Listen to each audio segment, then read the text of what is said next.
Renovando os cumprimentos de um excelente... Desembargador. É que botar a transcrição aqui. Ok, desembargador. Renovando os cumprimentos, desejando um excelente dia para todos nós, nesse dia de trabalho também. Declaro aberta esta sessão da Segunda Câmara de Direito Público do Tribunal de Justiça do Estado do Piauí, sessão do dia 4 de maio de 2023. Solicito ao senhor secretário para fazer a leitura da ata da sessão anterior. Bom dia a todos. A ata da 5ª sessão ordinária da Segunda Câmara de Direito Público, por videoconferência, realizada no dia 13 de abril de 2023 e disponibilizado no Diário da Justiça com o número 9.570, de 13 de abril de 2023, e com a publicação no dia 14 de abril de 2023. A ata da sessão anterior, realizada no dia 30 de março de 2023 e disponibilizada no Diário da Justiça com o número 9.562, de 30 de março de 2023, dado como publicado no dia 31 de março de 2023 e até a presente data não foi impugnado. Passo a apreciação à presidência. Sem nenhuma manifestação contrária, declaro aprovada a referida ata. Senhor secretário, vamos para o primeiro processo. Processo de número 16 da pauta. 0009040, dígito 45, 2013.8.18.0140, apelação civil. Origem, Teresina, 4ª Vara dos Feitos da Fazenda Pública. Apelante, Estado do Piauí, Procurador-Geral do Estado do Piauí. Apelado, Felícia Calçados Limitada. Advogado, Sebastião Rodrigues Barbosa Júnior e outro. Relator, desembargador Manuel de Souza Dourado. Esse processo tem a sustentação oral por parte do Estado, doutor Leonardo Barbosa Coutinho. Pois não, relatório no sistema. Doutor Leonardo, o senhor tem a palavra. Acho que é a primeira participação, pelo menos que eu me recorde, de Vossa Senhoria aqui. Nós temos os 15 minutos. Com 12 minutos, o Godofredo lhe alerta, eventualmente, se chegar lá, que faltam 3 minutos, aí dá tempo de concluir. Perfeito? Perfeito. Pois não. Bom dia. Cumprimentar a todos os senhores desembargadores. Um excelente bom dia a todos. De fato, o desembargador relator... há alguns anos que eu atuo somente no âmbito administrativo, no TAF, que é a última instância do procedimento administrativo tributário no âmbito do Estado. E esse tema é um tema muito importante, daí a minha participação no dia de hoje, como sendo procurador do Estado, que está no dia a dia do procedimento administrativo tributário, o senhor procurador me pediu para vir fazer essa sustentação. Como os senhores podem perceber dos autos, a sociedade empresária apelada, ela impetrou o mandado de segurança em questão com o objetivo de que 4 autos de infração fossem declarados nulos. A sentença de primeira instância concedeu a ordem e declarou a nulidade dos 4 autos de infrações em questão. Há uma preliminar de legitimidade diante da necessidade da Procuradoria ter mais tempo para abordar o tema de mérito. Eu vou apenas reiterar os argumentos deduzidos nas razões recursais acerca dessa preliminar. Bom, a empresa recorrida, ao manejar o seu mandado de segurança, ela suscita a seguinte tese, que os 4 autos de infração, eles foram lavrados mediante o Fisco Estadual, a Secretaria de Fazenda, ela teve acesso a informações relativas a operações de cartão de crédito. A empresa recorrente, ela pratica operações de venda por meio desse tipo de meio de pagamento, cartão de crédito, e no Estado do Piauí, essas instituições financeiras têm esse dever instrumental, essa obrigação acessória de prestar essas informações. Então, ela alega que esses autos de infração, para que pudessem ter sido regularmente lavrados, o Estado do Piauí deveria ter seguido o rito previsto no artigo 6º da Lei Complementar 105 de 2001. Então, ela sustenta a tese de que antes de ser lavrado esses 4 autos de infração que foram declarados nulos pelo juiz da 4ª Vara dos Feitos da Fazenda Pública, o Estado deveria ter instaurado previamente um procedimento administrativo e também ainda solicitado autorização judicial para ter acesso a essas informações acerca das operações de vendas que ela efetuou por meio de cartão de crédito. Essa alegação da recorrida está muito bem sintetizada no parágrafo 28 das suas contrarrazões. Peço licença a ler bem rapidamente, que é importante. Alega a recorrida: houve na espécie verdadeira inversão. Ao invés de instaurar procedimento de fiscalização formal e pleitear ordem judicial de quebra do sigilo bancário, uma vez detectados indícios relevantes de omissão de receita tributáveis, cuja identificação e comprovação manifesta-se imprescindível a devassa dos dados bancários do contribuinte, a Secretaria da Fazenda simplesmente, primeiro, rompeu exponto própria e sem escorar em qualquer decisão ou fundamento o sigilo das informações financeiras do apelado. Então, essa é a tese apresentada pela recorrida, com a finalidade de obter a declaração de nulidade desses autos de infração. O juiz da quarta vara acolheu em parte essas argumentações, com base no disposto no artigo 6º dessa Lei Complementar 105 de 2001, ela entendeu que tudo bem, não é necessário uma prévia ordem judicial para que o Estado possa ter acesso a essas informações. Porém, por força do disposto nesse artigo 6º, o Estado teria, antes de ter lavrado o auto de infração com base nessas informações, deveria ter instaurado um procedimento administrativo. Então, acolheu em parte os argumentos da recorrida. Bom, o que a Procuradoria solicita aos senhores? Nós temos que partir de 4 premissas para poder chegar a um julgamento de fato, de acordo com o que é previsto tanto a legislação no plano federal quanto no plano estadual. Primeiro, que o próprio Supremo Tribunal Federal, ao julgar o RESP 601-314 de São Paulo, no âmbito do qual foi fixado o tema 225, estabeleceu que não existe, quando o Estado ele tem acesso a informações acobertadas sob sigilo fiscal, quando essas informações elas migram para o âmbito da administração, como no caso Secretaria da Fazenda, não há nem de se falar nessa nomenclatura de quebra de sigilo. Então, não há quebra de sigilo. Há uma migração desse sigilo do âmbito das instituições financeiras para o Estado. Então, essa nomenclatura, segundo o próprio Supremo, ao analisar o tema, não existe. Portanto, a desnecessidade de uma prévia autorização jurisdicional de um juiz para que o Estado pudesse ter acesso a essas informações. E outro ponto muito importante que eu queria pedir a atenção dos senhores é em relação ao fundamento legal a partir do qual o Estado obteve acesso a essas informações.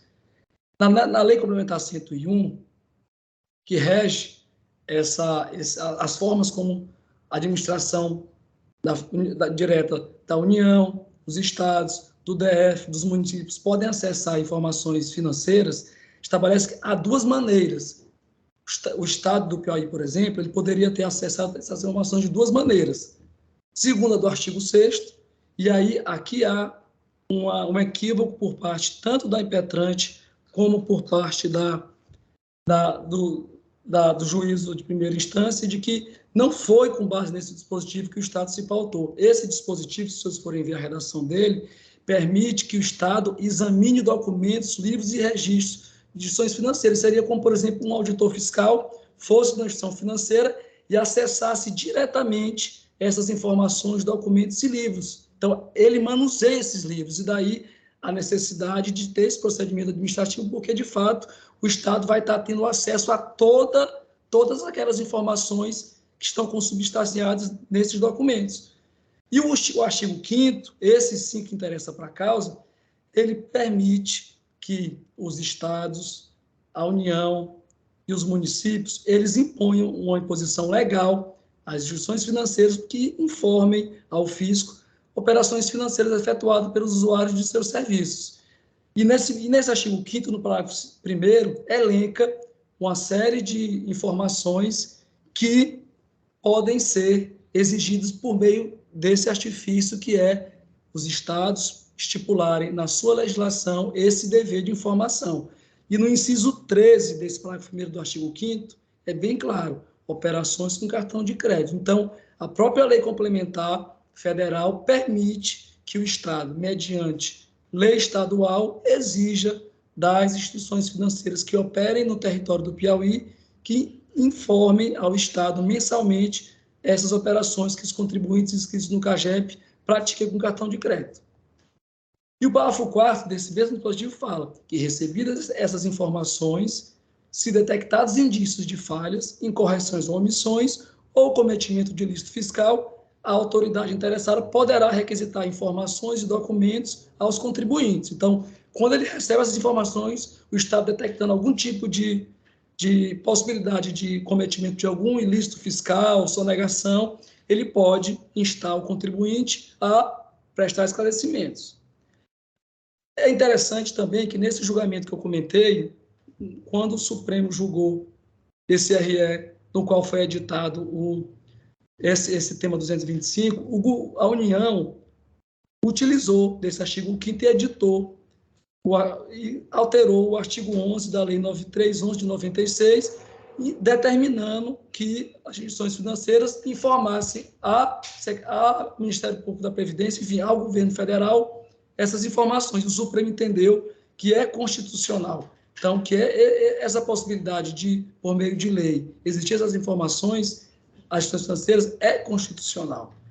E o nosso Estado, também, seguindo a mesma linha do governo federal, alterou a nossa lei que rege o ICMS, a Lei 4257 de 89, e previu no artigo 55A esse dever legal dessas instituições financeiras que operam em território piauiense prestar essas informações, no artigo 55A. Nosso regulamento, então, foi revogado, como os senhores sabem, nós temos hoje no Estado do Piauí um novo regulamento em vigência, mas o regulamento anterior, ele já previa também, já regulamentava esse dever previsto na lei. Então, diante de todo esse cenário normativo, no caso em tela, é o que interessa, a própria recorrida admite que ela foi notificada. O Estado do Piauí, antes de lavar o auto de infração, ao receber essas informações declaradas pela recorrida, notificou no dia 9 de novembro de 2012 para que ela prestasse informações suplementares, que o Estado, quando recebeu essas informações e cruzou o que o Estado recebeu, as informações prestadas pela DF, e o que ela recebeu das instituições financeiras, o Estado percebeu que tinha omissões, ou seja, ele fez vendas e não comunicou essas vendas e recolheu o ICMS para o Estado, e comunicou. Recorrida, que foi que aconteceu? Que omissões são essas? E ela simplesmente ficou inerte, não apresentou nenhum tipo de esclarecimento, e o Estado, no seu dever legal, os auditores fiscais não têm a discricionariedade, o lançamento tributário é um ato vinculado, e cumprindo seu dever legal, lavrou os 4 autos de infração. Então, Excelência, não há nenhuma dúvida, inclusive, se os senhores forem ver, em todos os autos de infração, no campo destinado à descrição da conduta do fato, está muito bem pontuado de que a falta de recolhimento do tributo foi evidenciada por meio de análise técnica documental, mediante o confronto das informações fornecidas pelos administradores de cartão de crédito e valores informados pelo contribuinte na DF. Então, assim, não há nenhuma dúvida de que o Estado do Piauí seguiu todo o rito, de que tanto a impetrante quanto o juízo da 4ª Vara, na verdade, partiram de uma premissa equivocada, porque o Estado do Piauí não se vale do artigo 6º para poder ter acesso a essas informações e, no caso de ser detectado a falta de recolhimento do ICMS, lavar a auto-infração, sempre parte do artigo 5º. Então, com base nessas alegações, o Estado do Piauí já reitera o que já foi solicitado por ocasião da interposição do recurso, para que, primeiro, seja acolhida a preliminar de legitimidade, para que o processo seja extinto sem resolução do mérito, ou, de forma subsidiária, caso os senhores superem essa preliminar, que a sentença, ora recorrida, seja reformada e os senhores reconheçam a validade dos autos de infração em questão, de forma que a segurança requerida seja denegada. Essa é a nossa manifestação. Agradeço os senhores. Caso algum dos senhores queiram algum esclarecimento complementar, a Procuradoria está aqui à disposição dos senhores. Muito obrigado e muito obrigado. E desculpem a voz, estou numa gripe muito Não tem forte. problema não, doutor Leonardo. Muito bem, sustentações feitas. Essa questão de pigarro na garganta todos nós temos, e agora, em tempos de pós-pandemia e pós-máscara, ninguém usa mais máscara, e vieram todas as gripes e rinites da vida. Não tem participação do Ministério Público, não é isso? Não tem participação. Então, passar o voto. Feito? Pressupostos presentes, admissibilidade, eu recebo o recurso. Tá? Então, conheço o presente recurso. Preliminar de legitimidade eu descarto logo, porque prevê o artigo 6º, parágrafo 3º da Lei 12.016 de 2009, que a petição inicial indicará a autoridade coatora e pessoa jurídica que esta integra, considerando aquela como uma pessoa que tenha praticado o ato impugnado ou da qual emane a ordem para a sua prática. No caso, mesmo que a parte impetrante não tenha indicado corretamente a pessoa física responsável pela prática do ato tido como coator, prevalece o entendimento no sentido de que a indicação errônea da autoridade coatora é falha passível de emenda se tal autoridade integra a pessoa jurídica de direito público indicada pelo posto passivo, porquanto a correção do equívoco não implicará a modificação da competência. Aí eu trago uma jurisprudência, TJ São Paulo, está anotado aqui no meu voto, apelação 104, 121, 433, 2016, 82, 653. Relator Alves Braga Júnior, 2018. Prossigo. Destaque a eventual indicação errônea da autoridade coatora no mandado de segurança não deve, em princípio, viabilizar a questão de fundo gravitante sobre o ato abusivo da autoridade, considerando a finalidade precisa do right, que é a proteção do direito líquido e certo da garantia individual perante o Estado. Com essas considerações, afasta preliminares. Bador James. Acompanho. Doutor Lirton. Acompanho também, assessoria. Vamos para o mérito. No mérito, o voto está um pouquinho extenso, eu vou tentar resumir, mas ficam constando das razões no voto, já está lá no sistema. Como foi dito, os tratos dos autos que a parte autora ou apelada impetrou o mandado de segurança objetivando o cancelamento dos lançamentos tributários realizados dos autos de infração e refere os 4 autos de infração.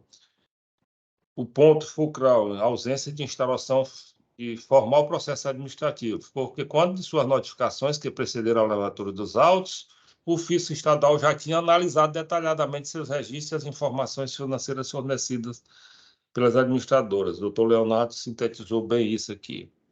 A discussão se restringe à aplicação, no procedimento, à ausência de procedimento prévio administrativo para amparar os lançamentos. Aí, em observância do artigo 6º, a sustentação diz que não, foi com base no 5º. Nós entendemos que não. Se aplica aqui o artigo 6º. E aí eu prossigo. Com efeito, não se está discutindo a eventual constitucionalidade da quebra do sigilo financeiro da parte apelada, bem como pontuado na sentença. Matéria superada em sede de repercussão geral, já lá está no tema 225, onde se assentou que o artigo 6º dá essa relatividade, ou essa repercussão dá essa relatividade ao artigo 6º. Não oferiu o direito líquido o direito ao sigilo bancário, pois realiza a igualdade de relação dos cidadãos. Aí eu faço a leitura do artigo 6º, peço Gênia para não ler aqui, está lançado. Aí evidenciou-se, no caso em concreto, patente utilização pelo fisco. Aqui não temos dúvida, o fisco utilizou de dados financeiros da parte apelada sem a prévia instauração do procedimento exigido na norma em questão. Não se desincumbiu, como expressamente diz o artigo 6º. Esses dados, na verdade, serviram de base para a instauração do procedimento fiscal e respectiva lavratura dos autos. Então, eu não acolho os argumentos da parte apelante, na medida em que as averiguações imprimem caráter de subsidiariedade se firmaram sem o prévio procedimento administrativo ou processo fiscal, que afronta sobremaneira a norma cogente, entendimento do STJ no agravo regimental No agravo 1203.848, São Paulo, ministro Humberto Martins, segunda turma. Trago também a jurisprudência, novamente, do STJ, em que ele faz referência à lei complementar, já que é o ministro Francisco Peçanha Martins, da segunda turma, no RESP 608.053 do Rio Grande do Sul. Aspas, a lei complementar 105 dos Exione e a lei 10.174, que permite a quebra do sigilo bancário pela autoridade fiscal, desde que consistentemente demonstradas as suspeitas e a necessidade de medir. Eu destaco ainda que o STJ já afirmou o entendimento da imprestabilidade de fiscalização embasada apenas em atos da administração de cartão de crédito, sendo permitida a quebra de sigilo bancário pela autoridade administrativa somente quando imprescindível a comprovação do possível ilícito. Tem um vago de declaração no agravo no recurso especial 285.894, São Paulo, relator ministro Herman Benjamin, de 2013. Prossigo. Deste modo, note-se que a Fazenda Estadual, em tese, não cometeu irregularidades, tampouco quebrou o sigilo de operações financeiras em confrontar a declaração do ICMS da empresa impetrante com as informações vindas das operadoras de cartão de crédito. Tal método de investigação utilizado pelo fisco para fiscalizar as operações, repita-se, em princípio, não ofende o sigilo e a intimidade das empresas. Entretanto, não pode o órgão fiscal se valer dessa quebra de sigilo em momento anterior à instauração de procedimento administrativo ou sem ordem judicial, tal como ocorreu nos autos. E aí eu faço novamente a questão da Lei Complementar 105, tá? Nota-se no artigo 6º da legislação, norma de hierarquia superior de observância obrigatória por parte de todos os entes públicos. Aí essa é a obrigação de todos nós obedecer. O caso desses autos, entretanto, revela a situação diversa, na medida em que a parte apelante, de pronto, autuou a empresa recorrida, procedendo com sua notificação com base nas informações fornecidas pelas operadoras de cartão de crédito. Aí contrariou a Lei Complementar 105, no nosso ver. Em outros termos, é evidente que a utilização de dados constantes dos arquivos das operadoras de cartão, crédito e débito não se deu no curso de processo administrativo, mas sim consistiu no ponto de partida do próprio levantamento fiscal. Friso que o método de investigação utilizado pelo fisco para fiscalizar as operações tributárias, a princípio, não ofende, insisto nisso. Conforme o derradeiro entendimento da Suprema Corte, o ministro Edson Fachin, no RE 601.314, São Paulo, 2016. Aí eu trago a emenda, ela é um pouco extensa, mas eu vou ao ponto que interessa, grifei. 6. Fixação de tese em relação ao item A do tema do ensino da sistemática de repercussão geral. O artigo 6º da Lei Complementar não ofende o princípio, ofende o direito ao sigilo bancário, pois realiza a igualdade em relação ao cidadão por meio do princípio da capacidade tributiva, bem como estabelece requisitos objetivos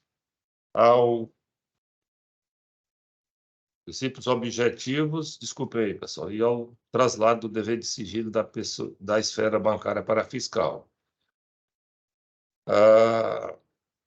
A fixação de tese em relação ao item B do tema do ensino da sistemática de repercussão geral, a Lei 10.174 não atrai a aplicação do princípio da irretroatividade das leis tributárias, tendo em vista o caráter instrumental da norma. Aí a emenda está gravada: recurso extraordinário, repercussão geral, direito tributário, direito ao sigilo bancário, dever de pagar impostos, requisição de informação da receita às instituições financeiras. Artigo 6º, mecanismo de fiscalização, apuração de crédito relativos a tributo distinto do CPF, princípio da irretroatividade da norma tributária. Então, é só para assentar essa segurança em relação ao tema já discutido. Prossigo. Entretanto, o órgão fiscal deve observar certos requisitos objetivos, conforme decidido pelo Supremo, não podendo obter informações sigilosas em momento anterior à instauração do processo administrativo ou de procedimento fiscal, bem como a análise de documentação deve ser considerada indispensável pela autoridade competente. Aí, mais uma vez, eu vou para o voto do ministro Edson Fachin, que ele diz: o artigo 6º da Lei Complementar é taxativo ao factar o exame de documento livre e registro de instituições financeiras, somente se houver processo administrativo instaurado ou procedimento fiscal em curso. E o senhor Então, poderia me conceder uma questão de ordem só em relação a esse ponto que o senhor colocou do ministro Edson Fachin, que eu tenho aqui eu não, nem li por conta do tempo, só uma passagem que ele fala exatamente do que eu estou, em relação ao que o senhor colocou, se o senhor me permitir. mas você está com o voto que eu estou citando, não é isso? Está referendo? Exatamente, porque tem uma passagem que ele fala exatamente ao comentar o artigo 11, porque como eu coloquei. Qual é o item? Qual é o item da passagem? Eu transcrevi, que ele coloca assim, em coerência com a legislação complementar, a Lei 10.174 de 2001 introduziu alteração no artigo 11 da Lei 93.1196, permitindo que a Secretaria da Receita Federal, de posse das informações sobre a movimentação financeira de titulares de contas bancárias, utilize-as para apuração de divergência e, em face delas, para instauração do procedimento administrativo. Ou seja, o próprio ministro Fachin coloca que... Mas isso aí, doutor, não é no RE que eu citei, no 601.314. É o Na emenda? 614. Na emenda? Não, Na emenda? no voto do ministro. Mas em qual ponto da emenda? Posso abrir aqui o voto e lhe dizer, que eu transcrevi aqui nos meus apontamentos. Começa assim, em coerência, porque como eu coloquei, o ministro, eles também analisaram, além do artigo 6º, 5º. Sim, doutor, mas ó, questão de ordem dirimida, porque os itens que eu trago aqui no RE, 601.314, eles são dos itens, vão até o item 6. Isso, está no corpo da decisão. Está no corpo da decisão. Mas está no corpo da decisão, mas eu me referi à ementa, eu puxei só a ementa, eu não fui discorrer lá sobre o teu... Eu só achei importante, porque realmente esse assunto é muito relevante, como eu coloquei, o próprio governo federal e o Supremo. Sim, eles permitem, só que o procedimento é como eu vou assentando, o procedimento tem que ter o prévio, tem que ter instaurado o prévio procedimento administrativo ou fiscal. O artigo 6º, porque o artigo 6º é quando os agentes fazendários eles manuseiam os livros. É diferente da situação... Doutor Leonardo, vamos fazer assim. Desculpa a interrupção. Não, vamos fazer, porque no meio do voto, para a gente permitir, aí já realmente já tornou uma dificuldade aqui. Tá? Isso aí depois o senhor pode manejar embargo de declaração, se achar conveniente, e a gente admira isso aí. Aí eu prossigo, mais uma vez eu vou lá para o RE, quer dizer, ele diz, né, fala na história, e nós insistimos aqui, o Estado não instaurou procedimento administrativo e nem procedimento fiscal em curso. Esse é o nosso entendimento. Aí eu trago o voto de Lewandowski, refletindo a mudança em relação àquele órgão, acompanhando, né, o 601.314. Aí ele diz: acabei convencido também de que não há, no caso de subexame, quebra de sigilo, mas apenas transferência de sigilo para a finalidade. É isso. Registro, ele vai nesse ponto. Além disso, ele está mostrando aqueles aspectos, efetivamente, em que há a notificação. Eu só trouxe para fazer o cotejo, a diferença, nos casos em que há notificação. Além disso, com a imediata notificação do contribuinte, ao qual se assegurará o mais amplo acesso aos autos, garantindo o direito à extração de cópia de qualquer documento ou decisão, de maneira a permitir que possa exercer a todo tempo o controle jurisdicional dos atos da administração, nos termos que atualmente dispõe a Lei 9.784/99. Tá?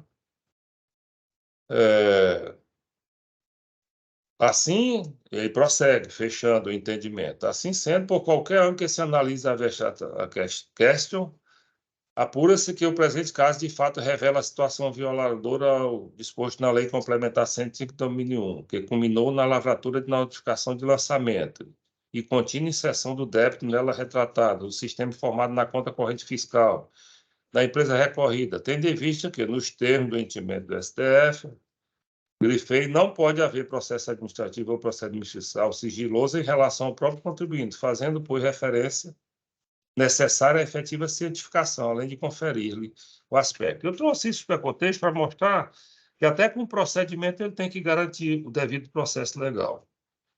Então, eu prossigo já concluindo, né, que a visão da Suprema Corte é nesse sentido, né, a conduta do fisco, embasada no artigo 6º, não se trata de quebra, mas desde que seja instaurado o procedimento fiscal ou administrativo.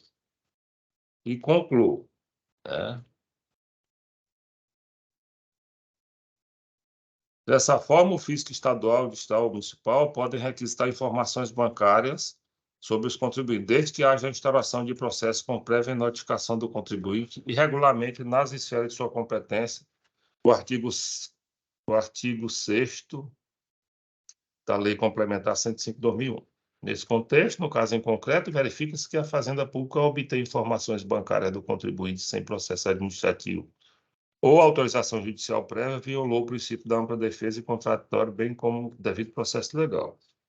Conheço fundamentos, conheço do recurso e nego o provimento, mantendo conforme a sentença apelada. Como voto? Desembargador James.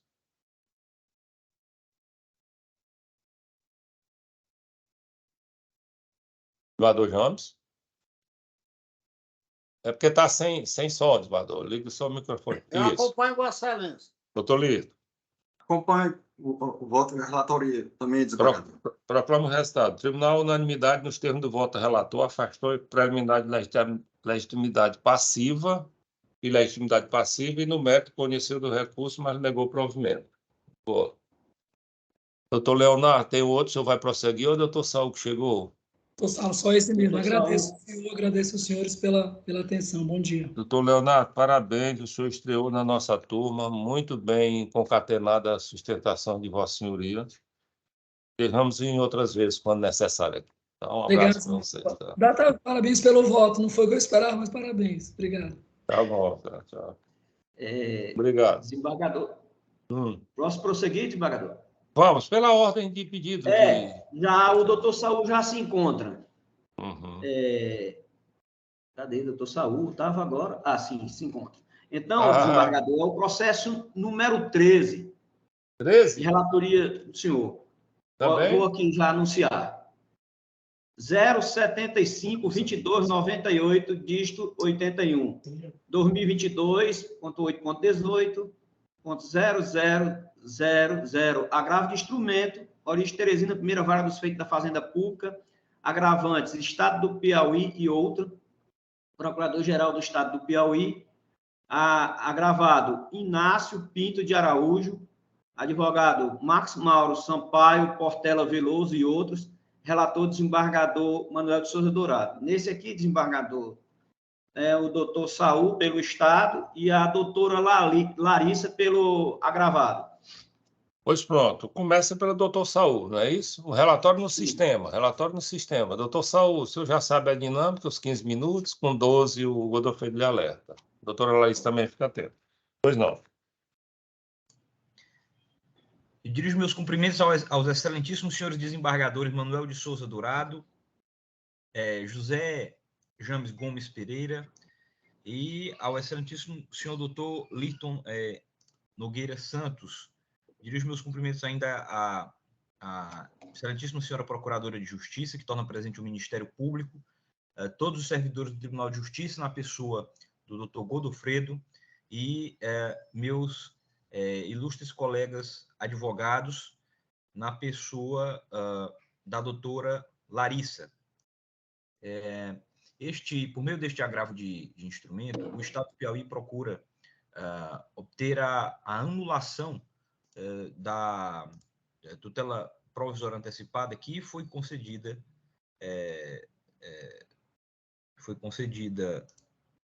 na origem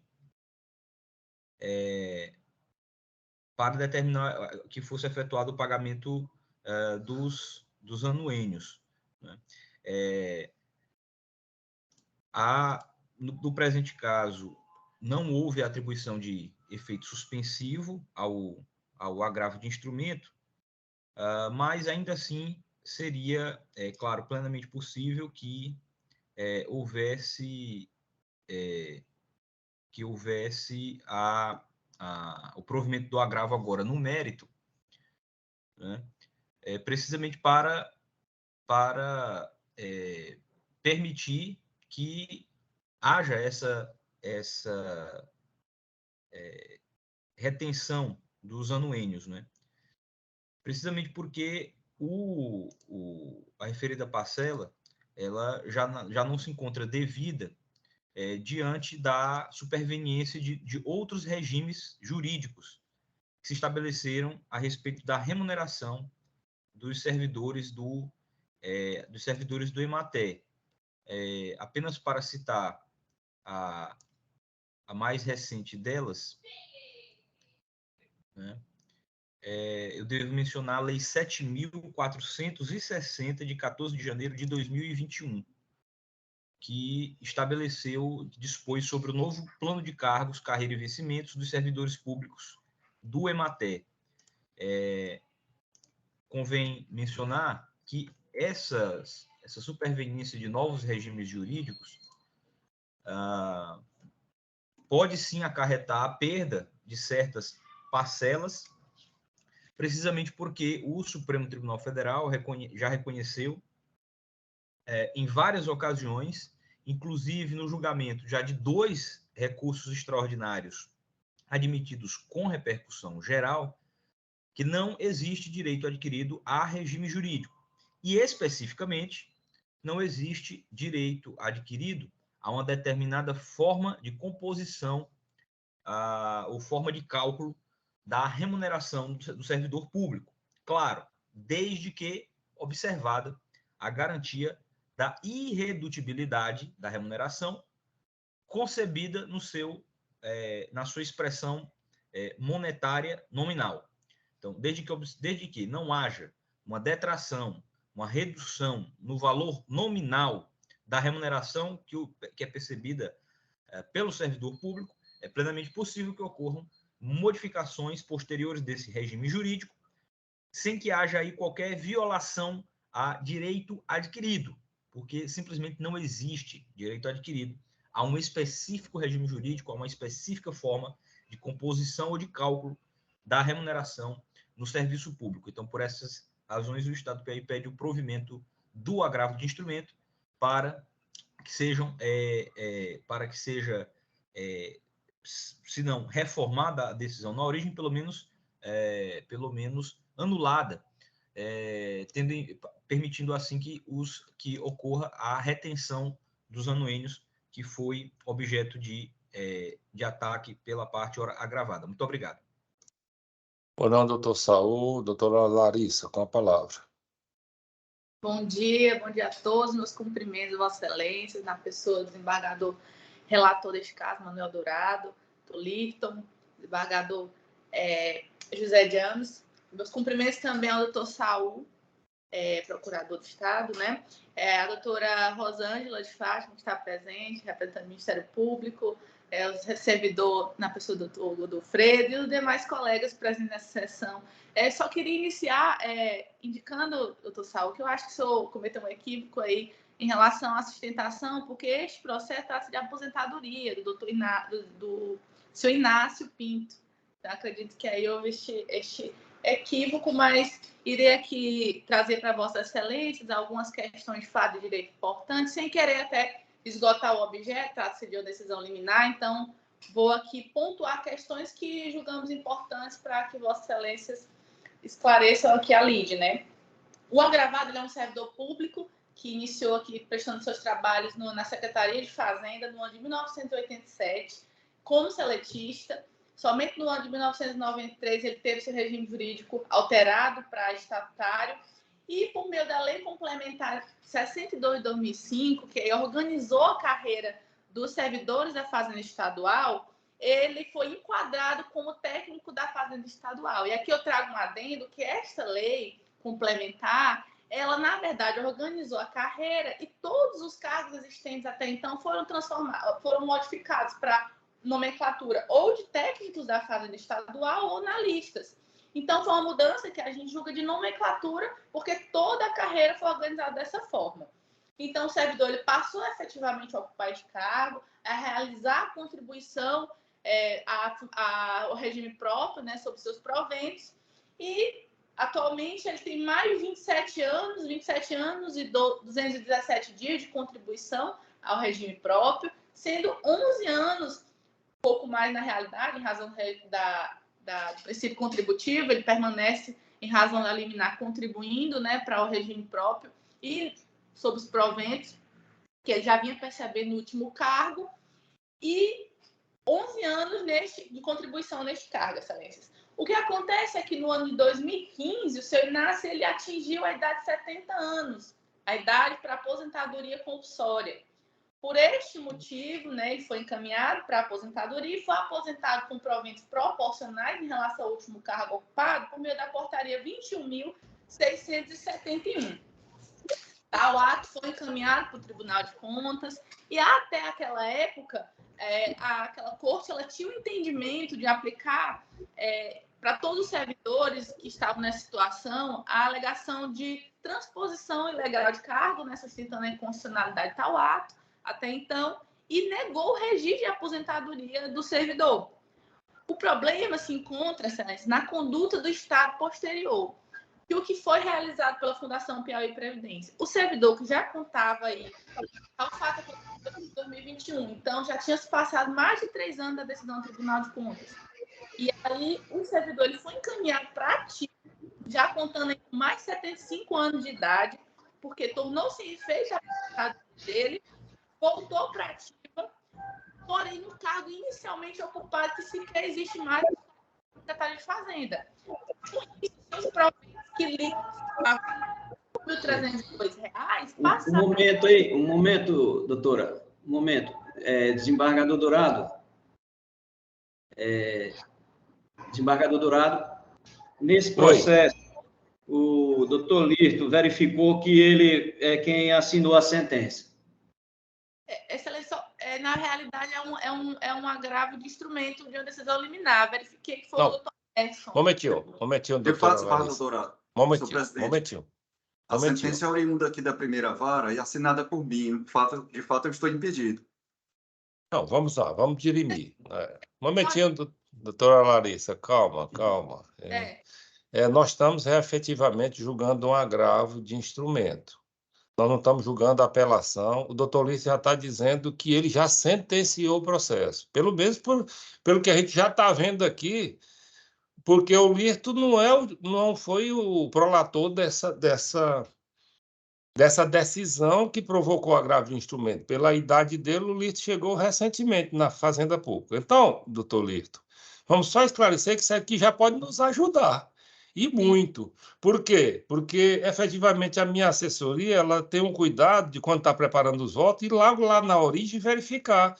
Porque se está julgado, porque se esse processo Vossa Excelência já julgou, morreu, já vai perder o objeto, o agravo de instrumento. E eu não verifiquei isso. E Vossa Excelência está dizendo que foi o prolator da sentença. É sentença, está julgado, você pode olhar isso aí para nós? Senhor presidente, eu fui intimado para participar da sessão ontem, né? Então, em alguns casos, né, eu ainda não eu posso checar agora, né, sabendo, para procurar saber se foi realmente sentença ou se foi decisão. Eu digo que em pouco tempo aqui informo a Vossa Excelência, viu? Pois pronto, a gente, doutora Larissa, não está interrompendo. Se a gente reiniciar e nós reiniciarmos, vai ser lhe facultado restituído o prazo, tudo direitinho. Mas por quê? Dourado. Momentinho. O doutor Saúl já está olhando, né? Já viu lá? É o Fábio Veloso, Embargador Dourado. A doutora Larissa é advogada aqui do escritório, uma das advogadas do escritório, e eu estou aqui verificando que o processo foi deferido a liminar, né, pelo doutor Aderson, e essa ação ela não tem ainda uma sentença. Não foi prolatada a sentença ainda. É isso que ia consignar aqui, que de fato não tem sentença ainda, só a decisão liminar. De fato, desembargador, não tem sentença, viu? Pronto. Bom, então nós temos agora um outro caminho, né? Ficou bom esclarecer o doutor Lirto fazer essa manifestação. Doutor Lirto, é o seguinte, Vossa Excelência pode participar do julgamento. Perfeitamente. Aqui. Só que, ao participar do julgamento, Vossa Excelência vai se julgar impedido de prosseguir no feito lá. Sim. Não é isso aí o entendimento, doutor Saúl, desembargador James? Não tenho dúvida. Ou a gente, para se resguardar, para que Vossa Excelência prossiga, a gente suspenderia o julgamento, né? Eu adiaria, já se ficaria para a próxima sessão, e nós convocaríamos, aliás, porque na próxima sessão o desembargador Zé Wilson vai estar fazendo de Portugal. que é o dia 16.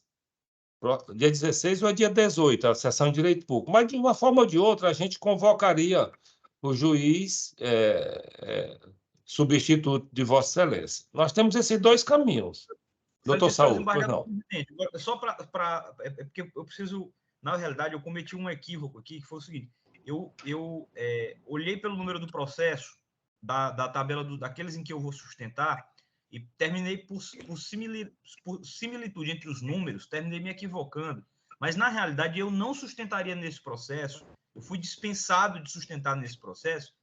Eu faço esse adiantamento exatamente para facilitar. Eu acho que esse processo poderia voltar para a virtual, que eu não sustentaria nesse processo. E por quê?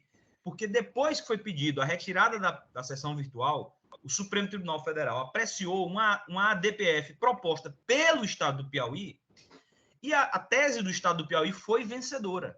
Mas houve a tese do Estado do Piauí, levada às últimas consequências, daria fundamento ao ato que está impugnado na ação na origem.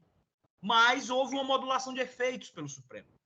E essa modulação de efeitos resguardou a aposentadoria dos servidores que, embora não fossem efetivos, tivessem a estabilidade provisória, desde que a aposentadoria tenha sido concedida ou que os requisitos para a aposentadoria tenham sido reunidos até abril do ano que vem.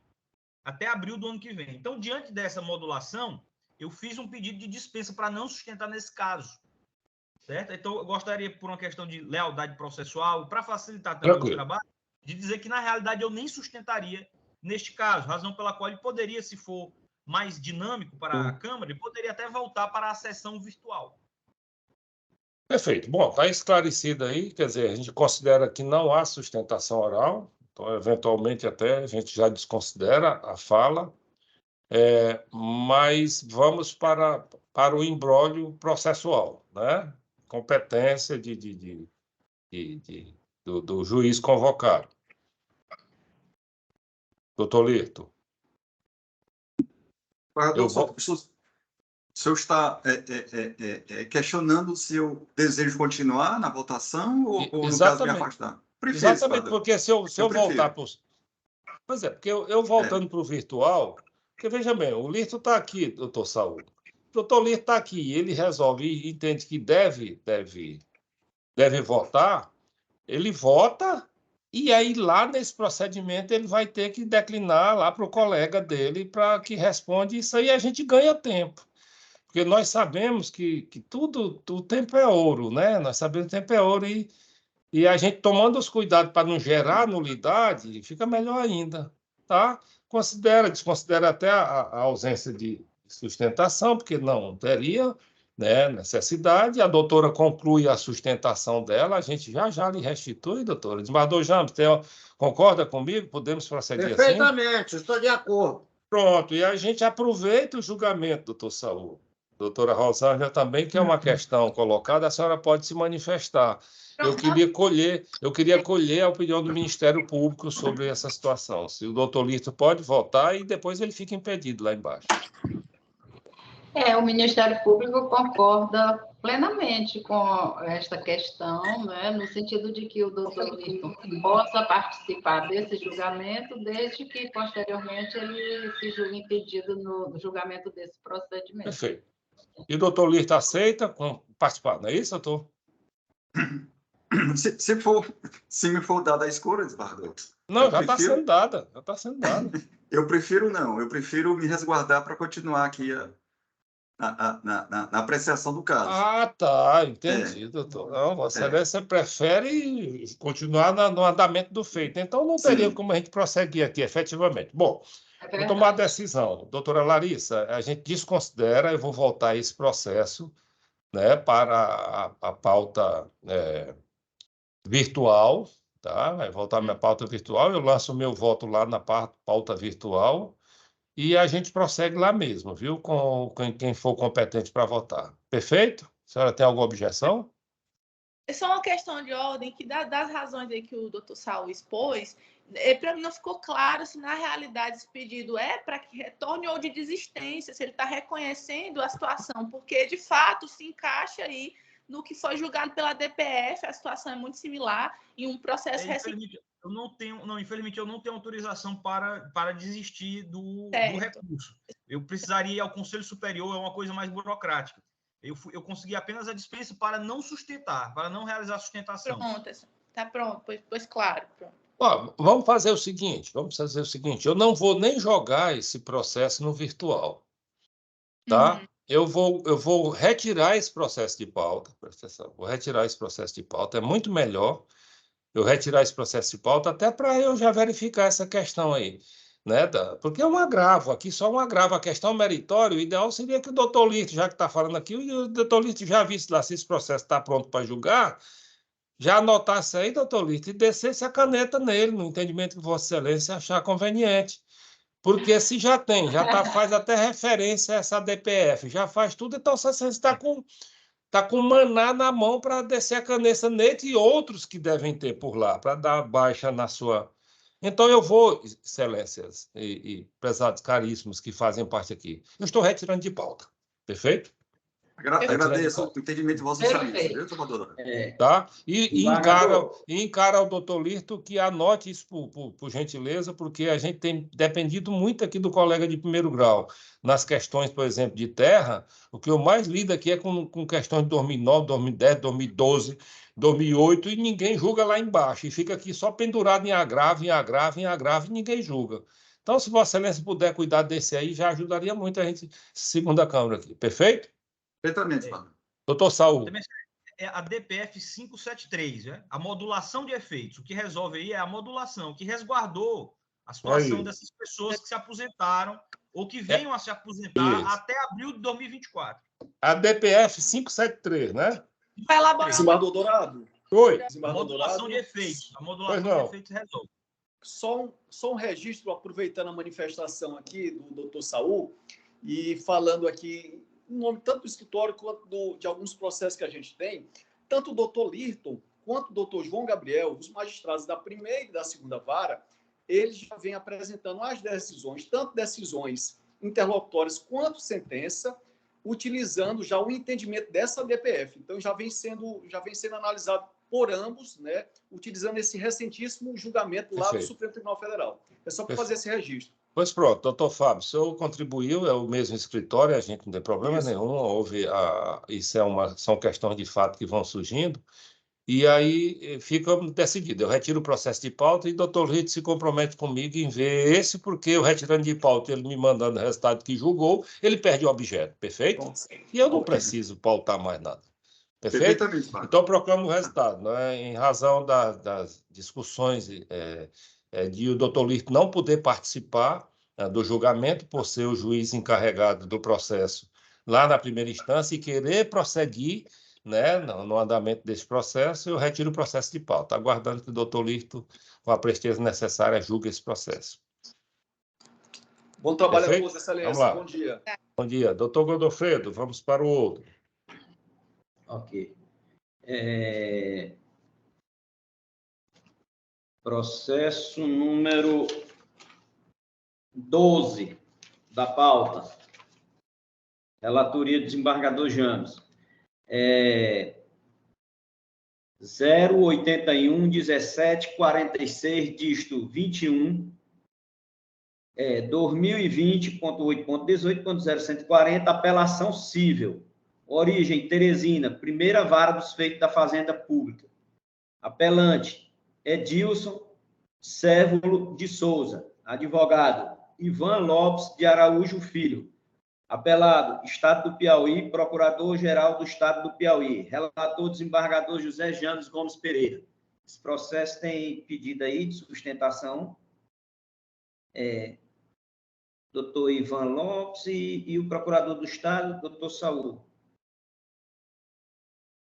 Pronto, então o apelante é exatamente representado pelo doutor Ivan Lopes, ele está presente, eu não vi a plataforma, ele é aberto, só está aqui, mas não está aberta a câmera.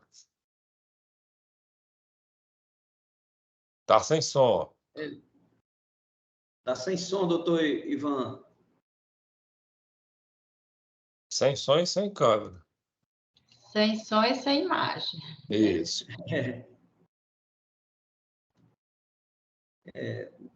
No caso aqui, deixa eu ver Não. aqui o que...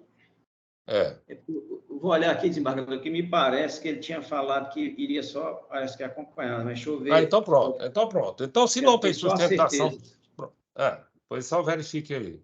Porque, de uma forma ou de outra, ele não podendo entrar aqui, a gente também já verifica que não tem justificativa. Se tivesse mesmo feito contato dizendo, não, eu não... Mas se já adiantou para o secretário... Deixa eu ver aqui, desembargador, se...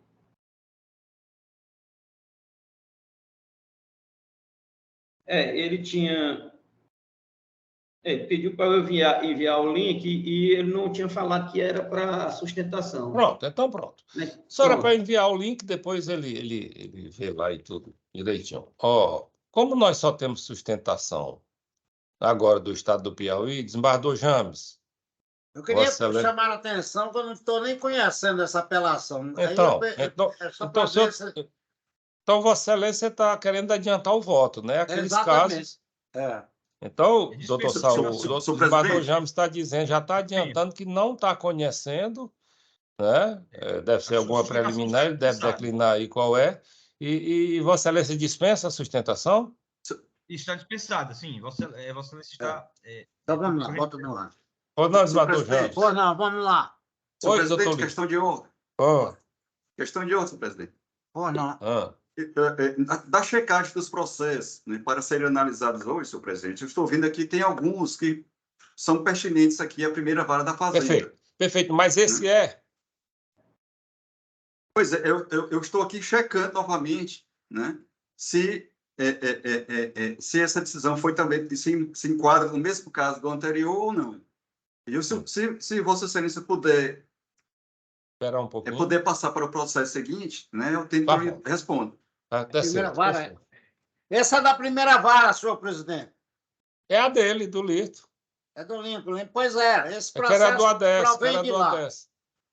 Era do ADES. No caso aqui, eu estou vendo, senhor presidente, é o número 2, né? O número 4. 2, 4, 5. 2, 4, 5 e 8 da pauta. Tudo é da primeira vara. Todos da primeira vara. Esse é o número 12. Tá certo. Doutor Saúl. O 12 e o 13 também. Doutor Saúl. Só para agilizar com relação a esse, eu estou com a sentença aberta aqui, assinada pelo doutor Adércio.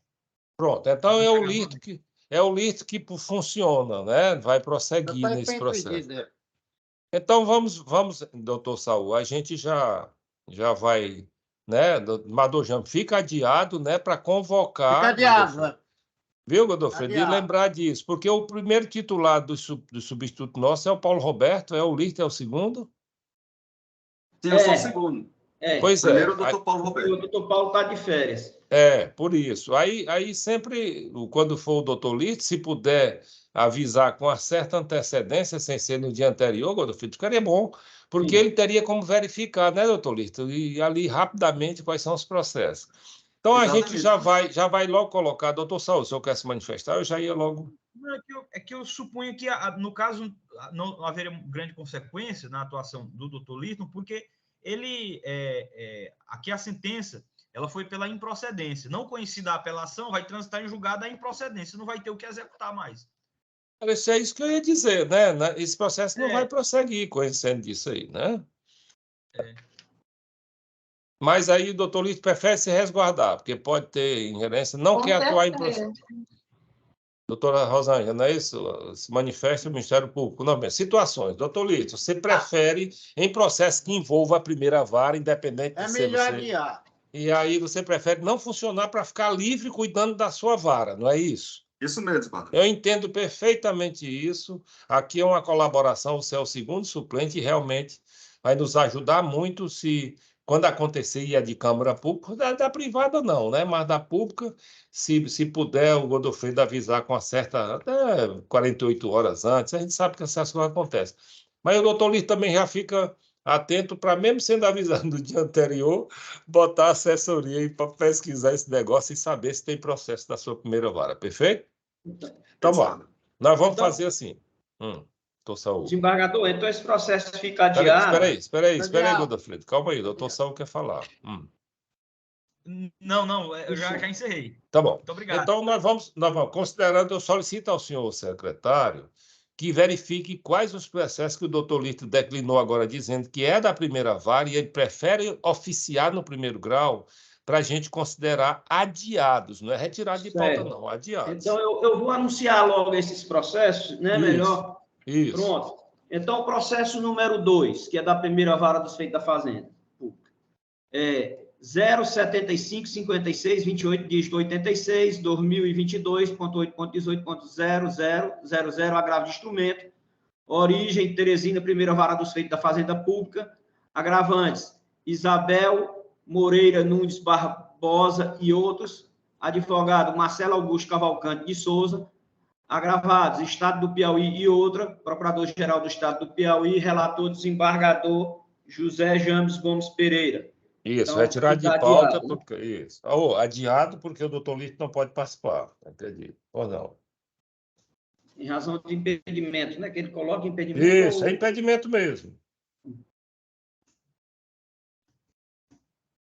Ok, então vamos para o outro. Número 4, 080-3207, dígito 71, 2017.8.18.0140, apelação civil.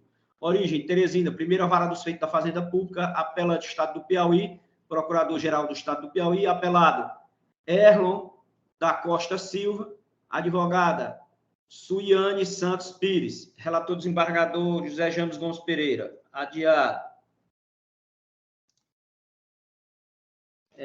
Processo número 5, 075-76-77, dígito 37, 2021.8.18.0000, agravo de instrumento, origem Teresina, primeira vara dos feitos da Fazenda Pública, agravantes Estado do Piauí e outro, Procurador-Geral do Estado do Piauí, agravados Ayrton da Costa Alencar e outros, advogado Daniel Moura Marinho, relator desembargador José James Gomes Pereira, adiado.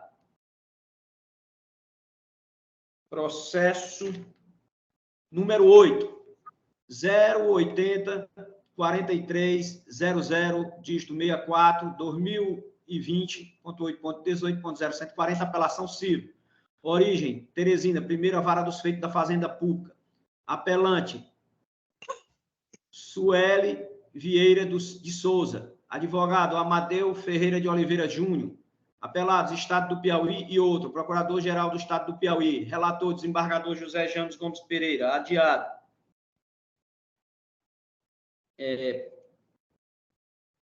E esse que já foi agora, o número 12, né?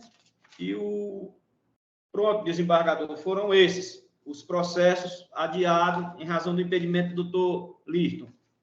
Então, pregoados os processos do item 2, 4, 5, 8 e 12. 12 e adiados, o 13. Adiados, 12 e 13 também, não é isso? É. Tá. É o 13. Esse 13, desembargador, que era a relatoria do senhor, era adiado ou foi retirado de pauta? O 13? O 13, que era a relatoria do senhor, que é o caso também da primeira vara. No caso do 13, não é adiado, é retirado de pauta, porque já constou lá que o doutor Lito vai se empenhar, e eu sei que vai, e julgar isso aí, e aí perde o objeto aqui, né? Porque se eu adiar, então vou botar em pauta para uma coisa que ele já pode matar lá na origem, perfeito? Tá, ok. Então... 13 é retirado de pauta. Agora podemos prosseguir, doutor Godofredo. Agora vamos lá, prosseguindo aqui. Só estou aqui, desembargador, para ver qual é o processo agora na ordem aqui. É o processo número 14, desembargador. Relatoria do desembargador Dourado. 081-27-20, dígito 58, 2020.8.18.0140, apelação civil.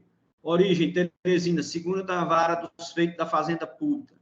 Apelante, Fundação Piauí Previdência, Procurador-Geral do Estado do Piauí. Apelada, Maria da Luz Guimarães Rocha, Advogado Raimundo da Silva Ramos. Relator, desembargador Manuel de Souza Dourado. Esse aqui tem só o pedido do procurador do Estado para sustentação.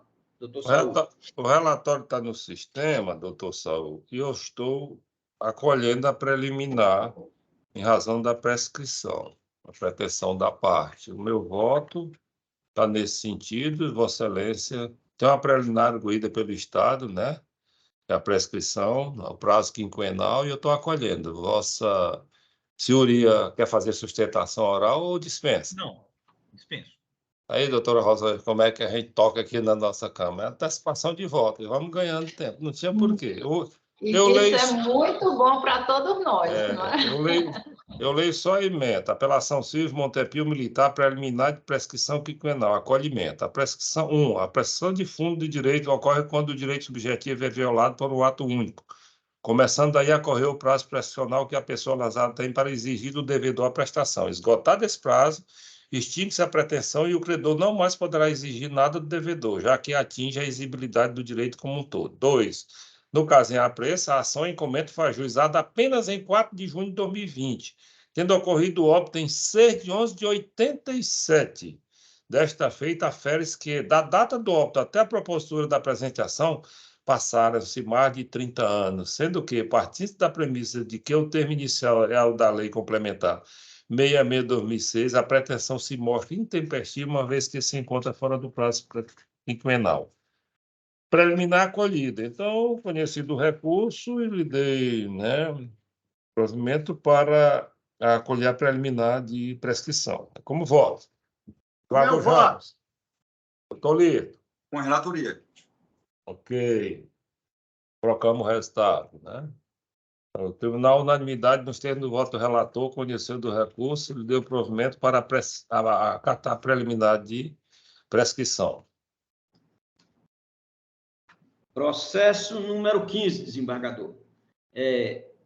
083-5092, dígito 35, 2019.8.18.0140, apelação civil.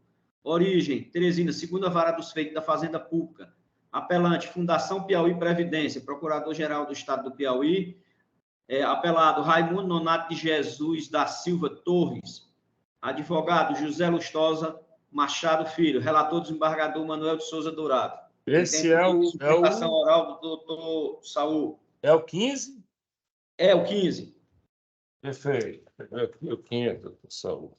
Eu não precisarei sustentar neste processo. Né? Fui dispensado de sustentar neste processo. Perfeito. Deixa eu ver aqui.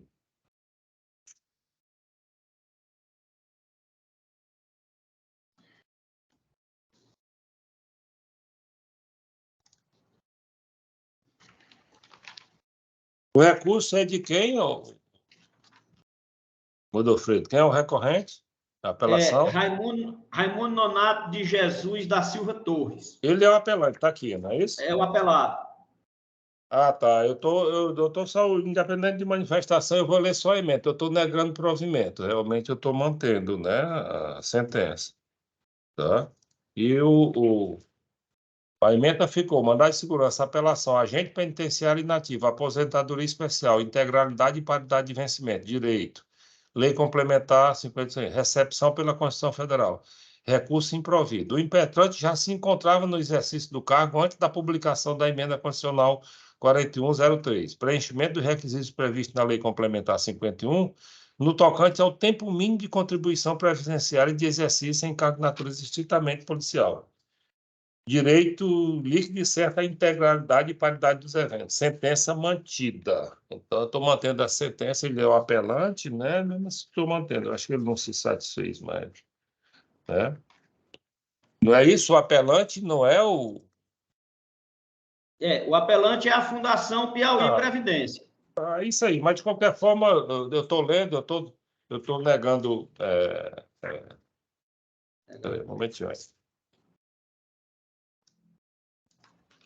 Estou negando provimento ao recurso, exatamente, mantendo a sentença.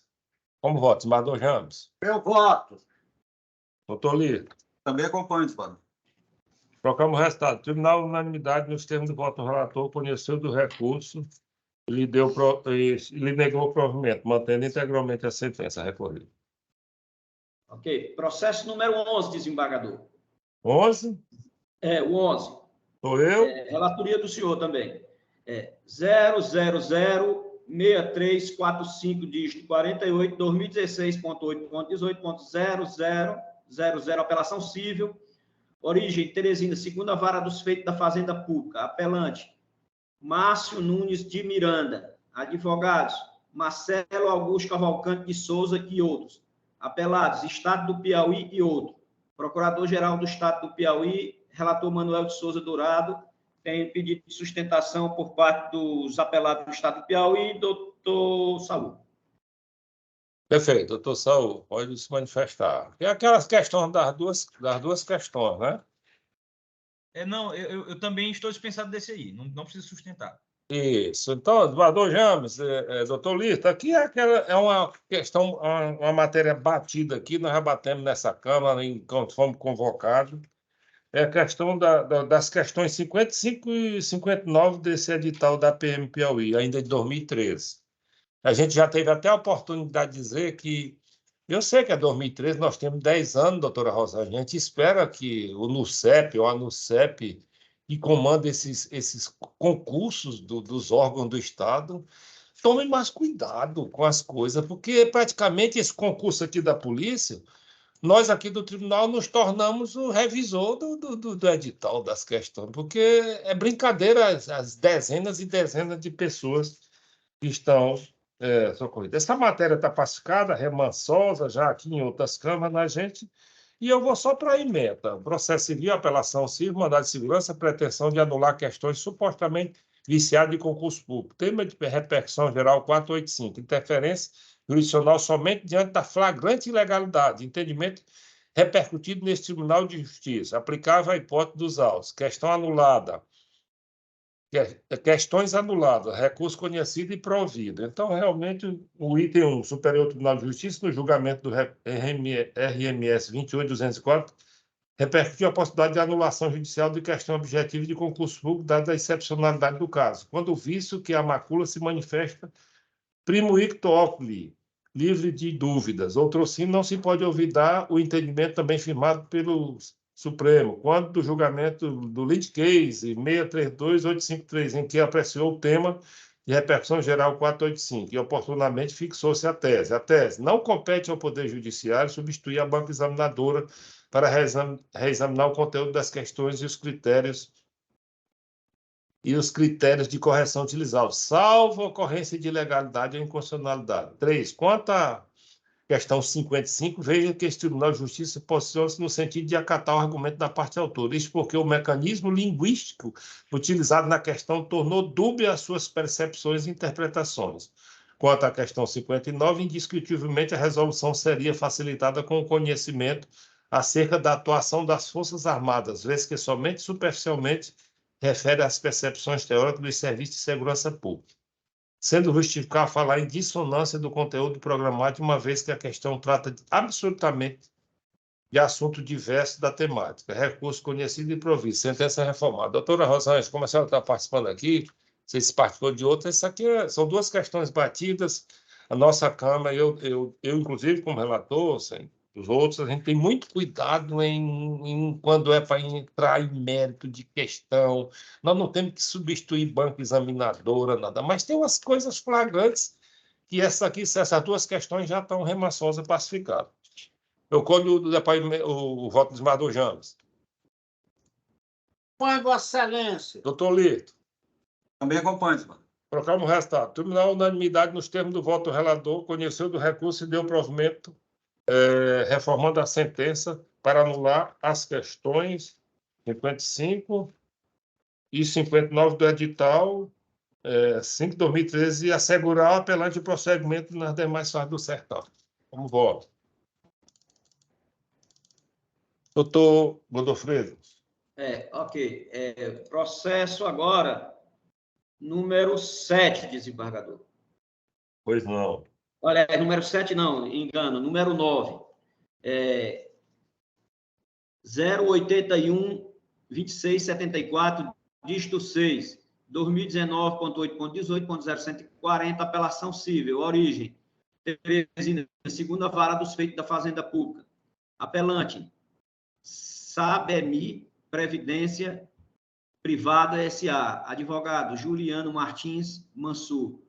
Apelado: Estado do Piauí. Procurador-Geral do Estado do Piauí. Relator: desembargador José James Gomes Pereira. Tem pedido de sustentação pelo parte do Estado, desembargador. Senador James. Senador James. Não. Relatório no sistema. Não, doutor Saul. Ei. Santíssimo senhor de julgadores, eu não me estenderei neste caso. Trata-se de uma ação que procura desconstituir um ato praticado pelo PROCON no exercício do poder de polícia e mediante o qual foi aplicada uma multa a uma sociedade empresária que atua ofertando serviço de previdência privada. E essa multa foi aplicada pela constatação da prática de venda casada, porque oferece um produto com a seguinte característica: a pessoa interessada em celebrar um contrato de mútuo com essa instituição tem, em primeiro lugar, contratar um pecúlio e para então estar em condições de obter a aprovação de um empréstimo. Então, na realidade, termina havendo uma venda condicionada a uma outra. Então, para que o cliente possa ter acesso ao empréstimo, ele precisa antes comprar um outro produto, que no caso é a celebração desse contrato de pecúlio. Então, está muito bem configurada a ocorrência aí da venda casada. O que a sociedade empresária alega é que haveria aí um abuso no exercício do poder de polícia, porque a SUSEP, que é a agência reguladora que se encarrega no âmbito federal de fiscalizar a atuação de todo esse segmento, né, de empresas que oferecem previdência privada, admitir essa prática. Acontece que a atuação da SUSEP, né, no campo regulatório que lhe é próprio, não anula, não interfere, não obsta o exercício do poder de polícia por parte das autoridades, dos órgãos que integram o sistema de proteção de defesa do consumidor. Então, quer dizer, a SUSEP, aliás, o foco dela, embora, claro, ela deva zelar também pela proteção do consumidor, no caso, aqueles que aderem a esses planos de previdência privada, mas é claro que o foco principal dela, inclusive a sua configuração institucional, o preparo técnico a habilitação técnica de seus quadros, é voltada principalmente para aspectos financeiros, para garantir que a gestão desses fundos de previdência se realize de maneira sustentável, de modo que as pessoas que a eles aportam recursos não venham a ser prejudicadas pela malversação desses recursos ou mesmo pelo cometimento de fraudes ou de atos dolosos. Já os órgãos de proteção e defesa do consumidor, eles atuam com outra ênfase. Então, a expertise deles é justamente a defesa do consumidor, ou seja, identificar situações nas quais o consumidor na sua condição de vulnerável ou de hipossuficiente, é prejudicado por alguma prática que se possa considerar abusiva. E é justamente, da perspectiva do direito do consumidor, aqui o caso da venda casada, que é muito nítido. A empresa alega, inclusive, alguns julgados do Superior Tribunal de Justiça, que vieram a ser levados em conta pelo Ministério Público Superior na emissão do seu parecer, nos quais o Superior Tribunal de Justiça simplesmente nega factualmente a ocorrência de venda casada, mesmo afirmando que um produto é pré-requisito para a concessão do outro, para a venda do outro. Então, quer dizer, parece que a própria redação dos precedentes dos julgados do Superior Tribunal de Justiça evidencia uma contradição em termos, uma contradição interna, porque ele afirma que a concessão do empréstimo tem como requisito a adesão ao pecúlio, para então dizer que isso não é venda casada. É quase como se descrevesse o elefante para dizer que ele não é um elefante. Então, na realidade, não houve nenhum abuso no exercício do poder de polícia por parte do PROCON. O ato é rígido, foi praticado dentro da sua finalidade legal, que é justamente a de impor uma sanção a um determinado fornecedor pela prática, por alguma prática lesiva ao consumidor, e não houve ausência de motivação. Apenas houve uma fundamentação sucinta, tanto por parte do ato administrativo que aplicou a sanção, como por parte da sentença, do juízo que proferiu a sentença em primeira instância. O que se pede, então, é que o apelo seja desprovido. Muito obrigado. Godofredo, esse processo é o...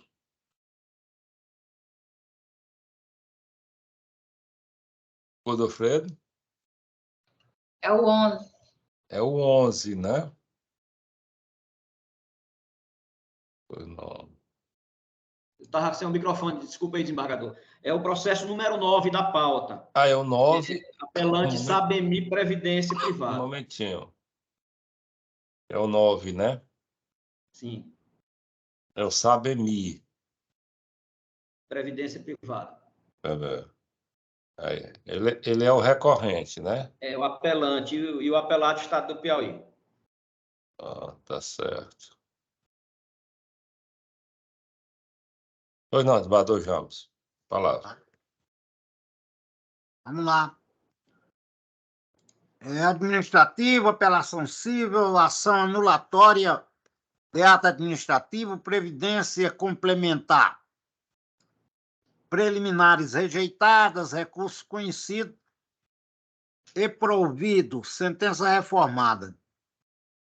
Na origem, cuida-se de ação anulatória de ato administrativo, pedido de tutela promovido pela Sabemi Previdência Privada, Sociedade Anônima, em face do Estado do Piauí, objetivando a suspensão da exigibilidade da multa imposta à apelante, preliminares suscitadas afastadas na forma apresentada e dos documentos acostados ao processo.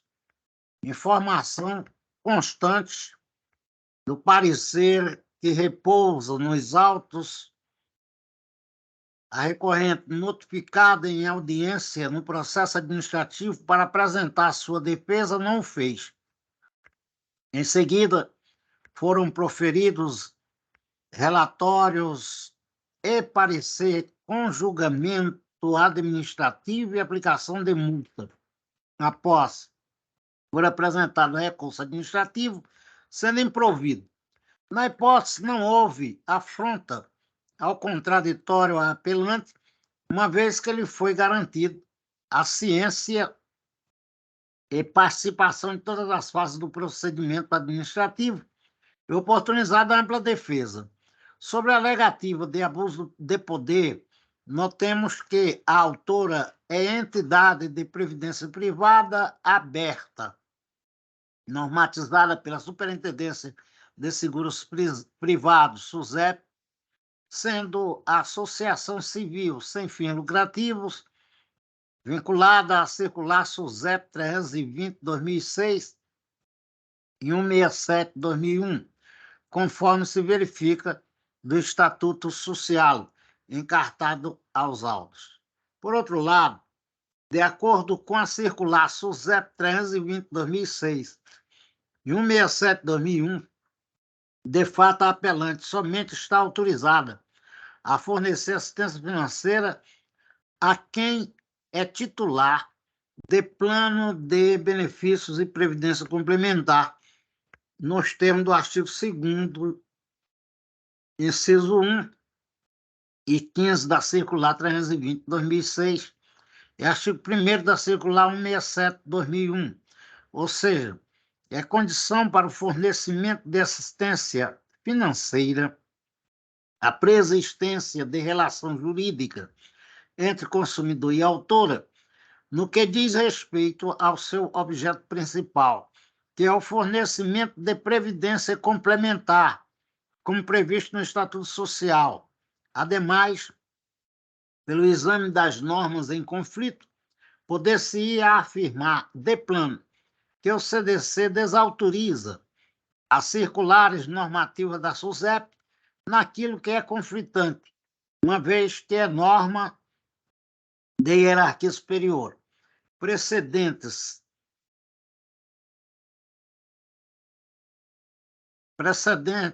perante o exposto, afasto as preliminares levantadas em harmonia com o parecer ministerial superior, voto pelo conhecimento e provimento do apelo para reformar a sentença e decretar a nulidade do ato administrativo do PROCON do Estado do Piauí, havido no processo administrativo 399/2011, que determinou a sanção pecuniária, afastando a multa aplicada a apelante. Via de consequência, inverto o ônus da sucumbência em favor da apelante, qual seja 10% sobre o valor da causa.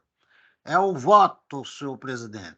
Embargador Jones, vamos só ajustar aqui, porque tem duas preliminares, né? E foi englobada. Vamos votar as preliminares separadas para... Vamos, mas é porque eu li só a ementa. Pois é isso que eu digo.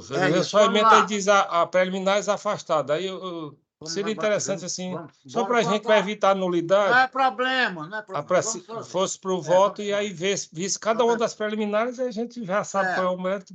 Preliminares. A 2, a apelante que subsiste a autonomia do agravo de instrumento face à previsão do artigo 946 do Código de Processo Civil.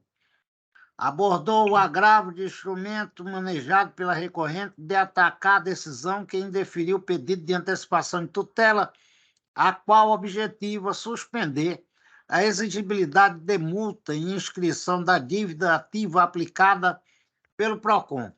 Vejamos o dispositivo, artigo 946 do Código de Processo Civil. O agravo de instrumento será julgado antes da apelação interposta no mesmo processo. Parágrafo único. Se ambos os recursos de que trata o caput houverem de ser julgados na mesma sessão, terá precedência o agravo de instrumento. Assim, a doutrina, ao interpretar o referido artigo, afirma: a motivação do legislador é clara e parte da premissa de que, a depender do teor do julgamento do agravo de instrumento, a apelação poderá estar prejudicada, tendo, portanto, esvaziado o seu sentido e a necessidade de seu julgamento.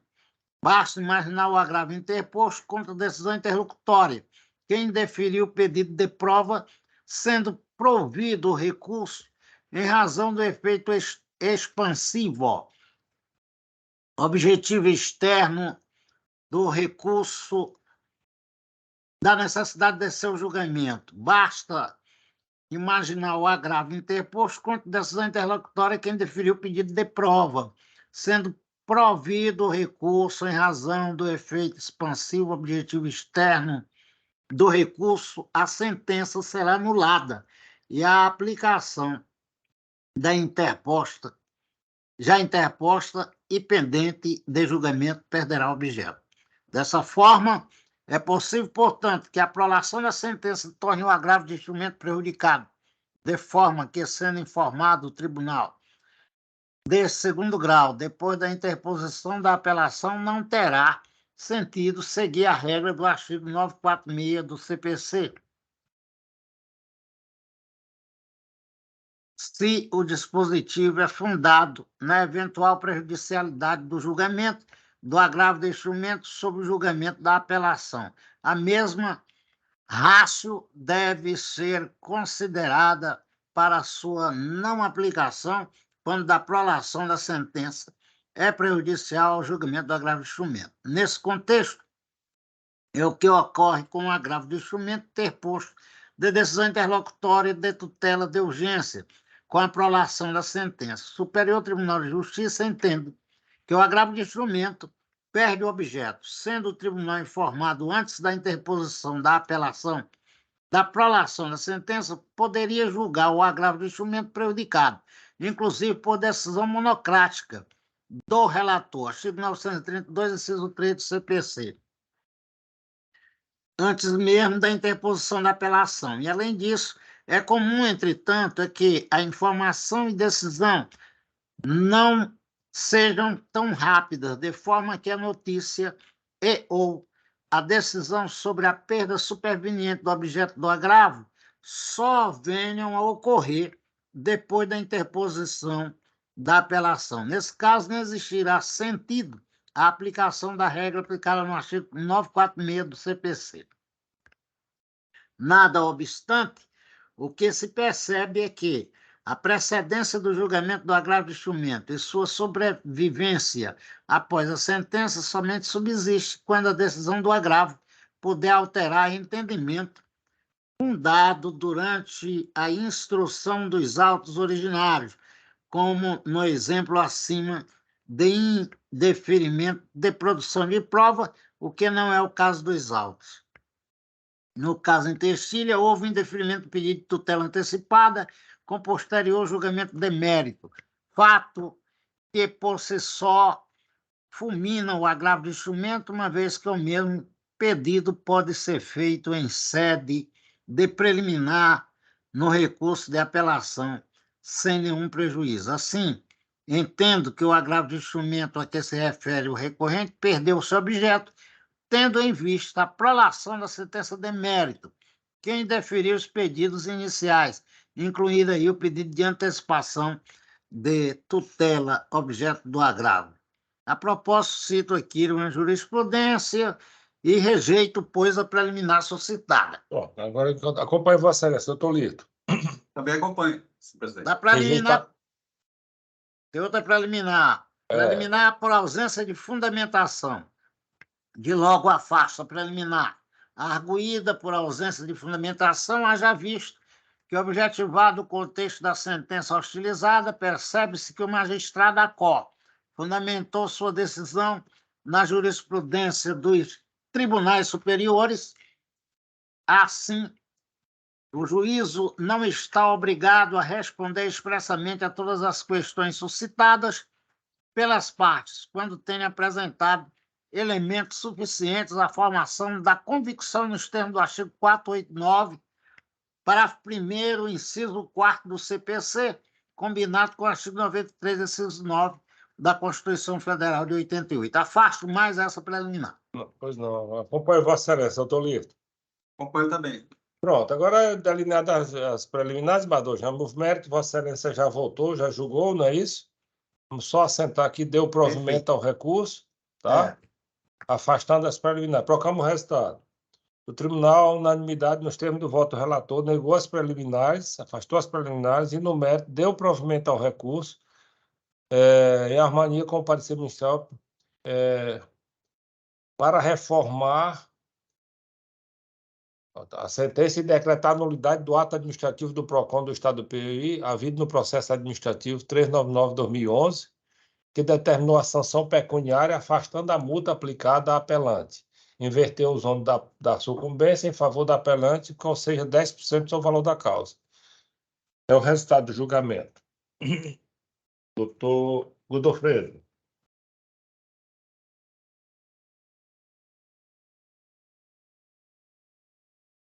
O Godofredo. Desculpa aí, eu tinha desligado aqui o microfone. Vamos para o processo número 7. Relatoria do desembargador Janes. 080-1427, dígito 27, 2020.8.18.0032, apelação civil. Origem, PIX, primeira vara civil. Apelante, Fundação Universidade Estadual do Piauí, FUESP, Procurador-Geral do Estado do Piauí, apelado Manuel Pedro Martins Gomes, advogado Rui Lopes da Silva, relator desembargador José James Gomes Pereira. Nesse aqui, desembargador, tem um pedido do link da sessão do doutor Rui Lopes, mas eu vejo que ele nem aqui se encontra na plataforma. Isso.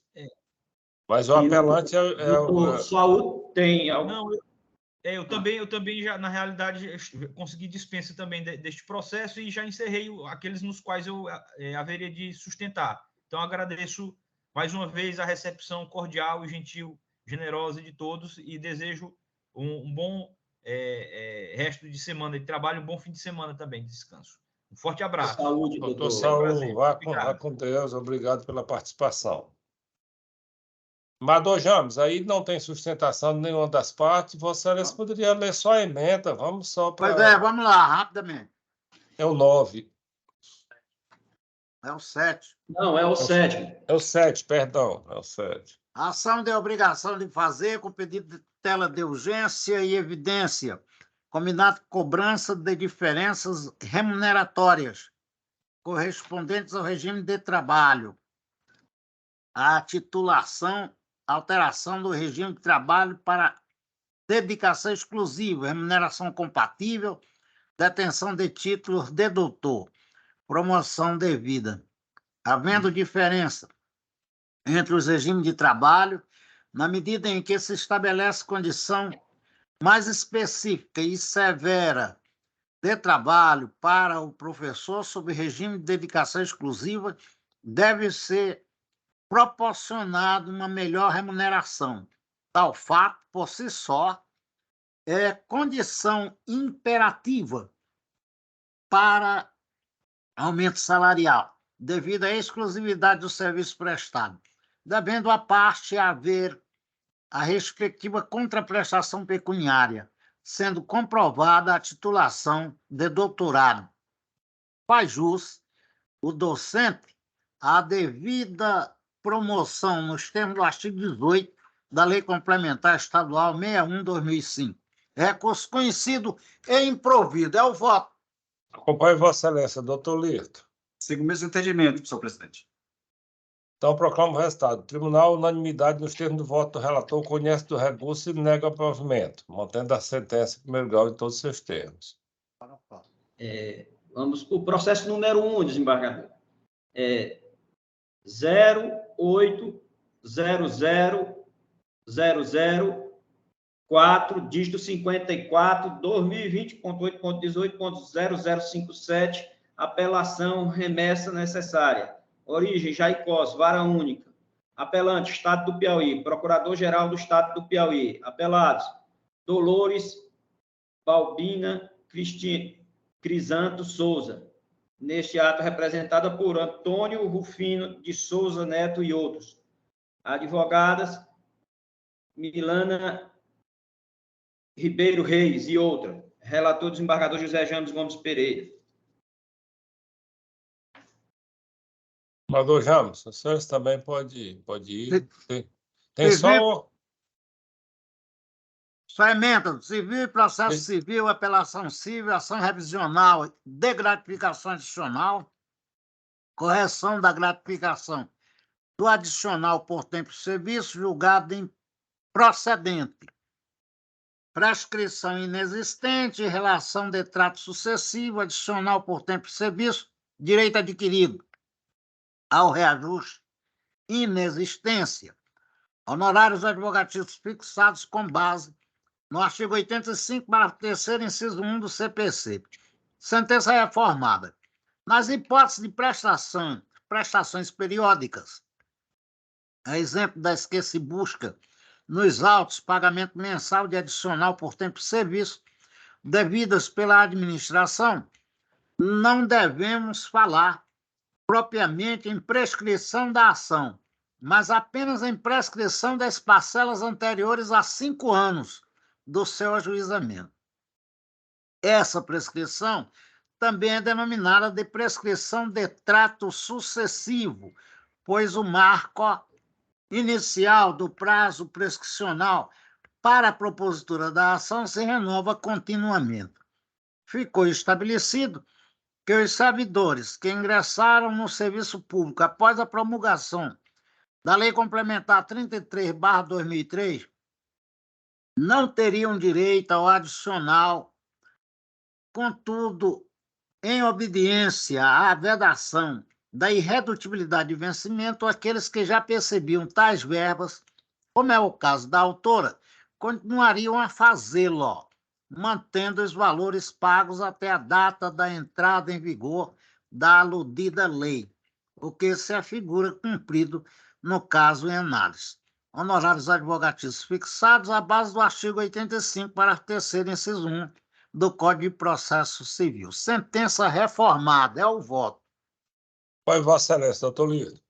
Voto com a relatoria, senhor presidente.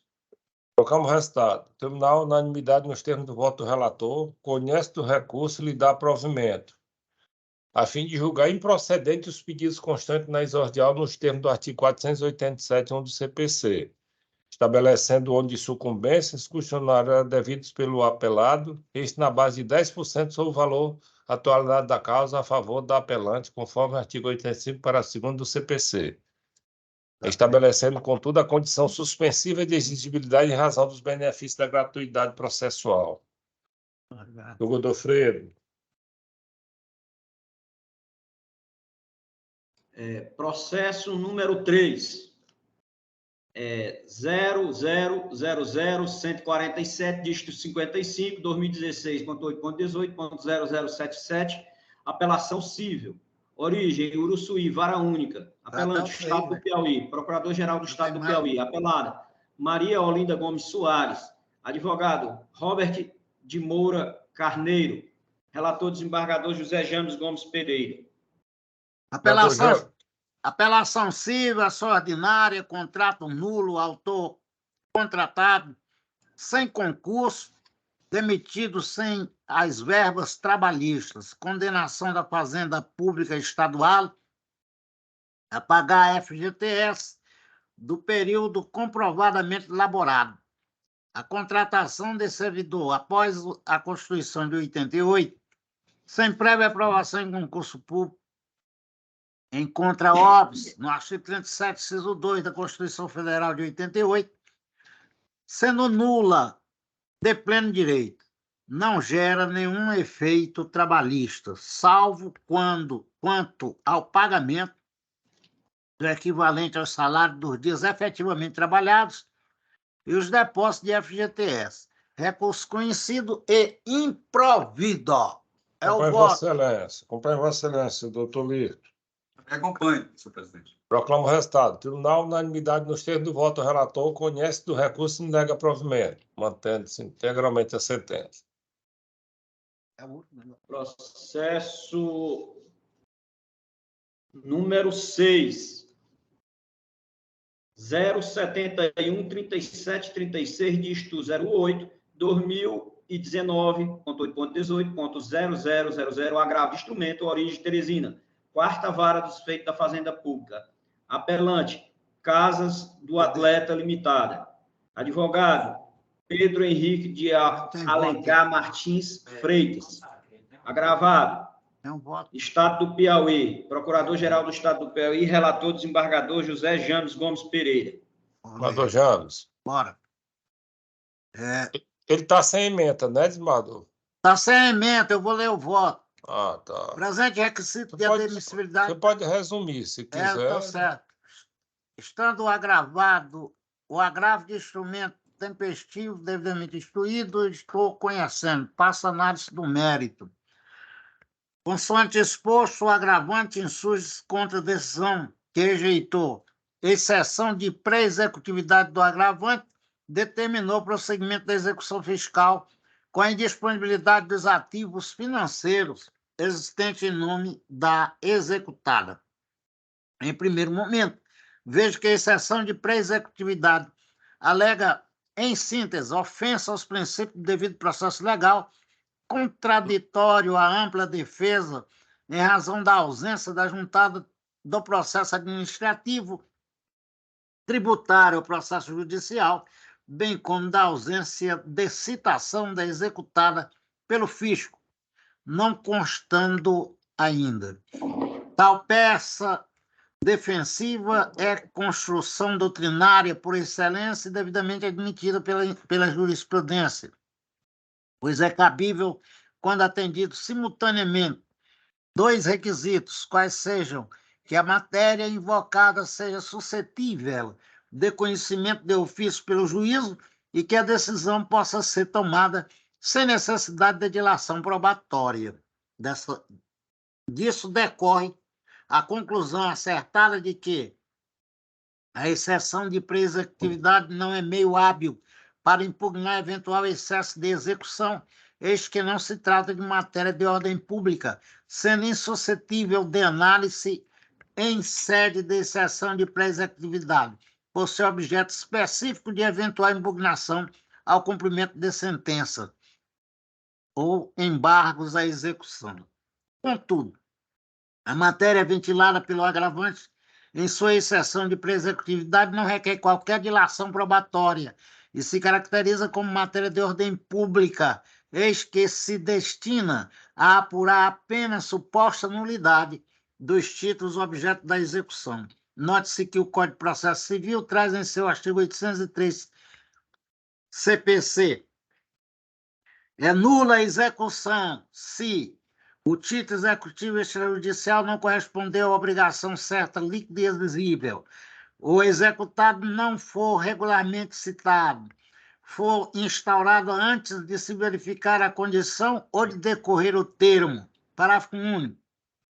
A nulidade de que cuida este artigo será pronunciada pelo juiz de ofício ou a requerimento da parte, independentemente de embargos à execução. Nesse sentido, inclusive, a jurisprudência vem se manifestando acerca do cabimento da exceção de pré-executividade, sobretudo nos casos em que se discute apenas a eventual nulidade do CDA. Vejamos, exceção de pré-executividade, eu cito aqui a jurisprudência. Feitas estas considerações, passa a análise dos fundamentos da exceção de pré-executividade. Destaco que a decisão de edital concedeu o efeito suspensivo da decisão recorrida. Nesta oportunidade, colaciono os fundamentos da apreciação desta Câmara Especializada Civil. Em caso, tem-se que o processo administrativo tributário, que embasou a referida inscrição, não se encontra juntado aos autos, dificultando a defesa da agravante, em especial a comprovação da sua cientificação da dívida, ciência essa necessária a regular a constituição do débito e posterior inscrição. O agravado notificou para pagamento e, posteriormente, deferiu prazo para recurso que, se improvido e não realizado, o pagamento resultará na possibilidade de inscrição do contribuinte na certidão de dívida ativa, que constituirá título para um processo de execução.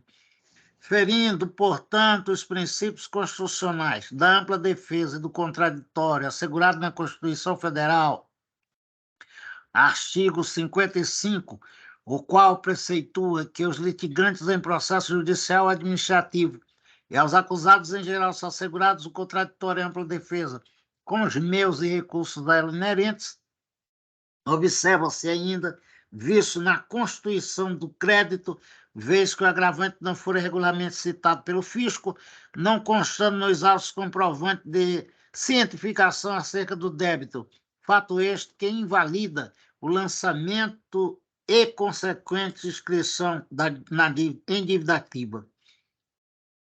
A corroborar, eu trago jurisprudência, vai para frente.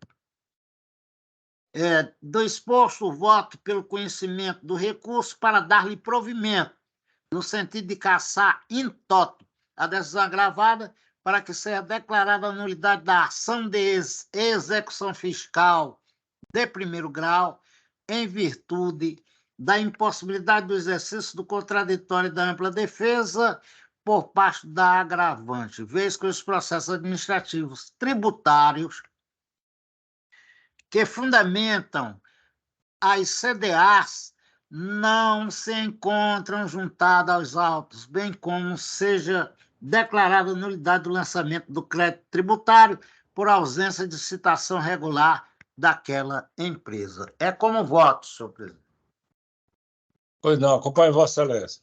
Toledo. Acompanho o voto também do relator. Proclamo o resultado. O tribunal, unanimidade nos termos do voto do relator, conheceu do recurso e deu provimento para cassar em tota a decisão agravada para que seja declarada a nulidade da ação de execução fiscal de primeiro grau em virtude da impossibilidade do exercício do contraditório da ampla defesa por parte da agravante, vez que os processos administrativos tributários que fundamentam as CDAs não se encontram juntados aos autos, bem como seja declarada a nulidade do lançamento de crédito tributário por ausência de citação regular da mesma. Doutor Freire. Processo número 10. 081-0851, dígito 94, 2019.8.18.0140, apelação civil. Origem, Teresina, segunda vara dos feitos da Fazenda Pública. Apelantes, Gilca Beatriz Vasconcelos de Castro e outros. Advogado, Marcelo Augusto Cavalcante de Souza. Apelada, Fundação Universidade Estadual do Piauí, FUESP. Procurador-Geral do Estado do Piauí, apelado, município de Teresina, Procurador-Geral do município de Teresina, relator desembargador José James Gomes Pereira. Então, a apelada aí é o Estado, né? Isso. O Estado, a Fundação e o município. Sim.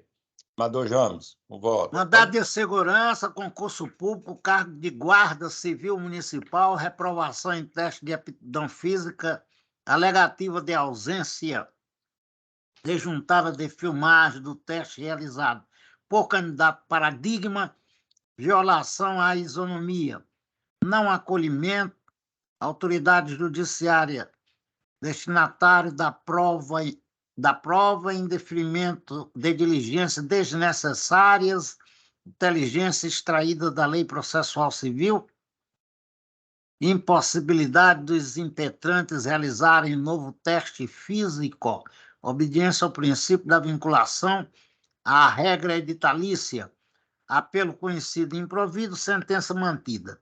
A jurisprudência nacional é no sentido de que o edital é a lei do concurso, pois suas regras vinculam tanto a administração quanto os candidatos.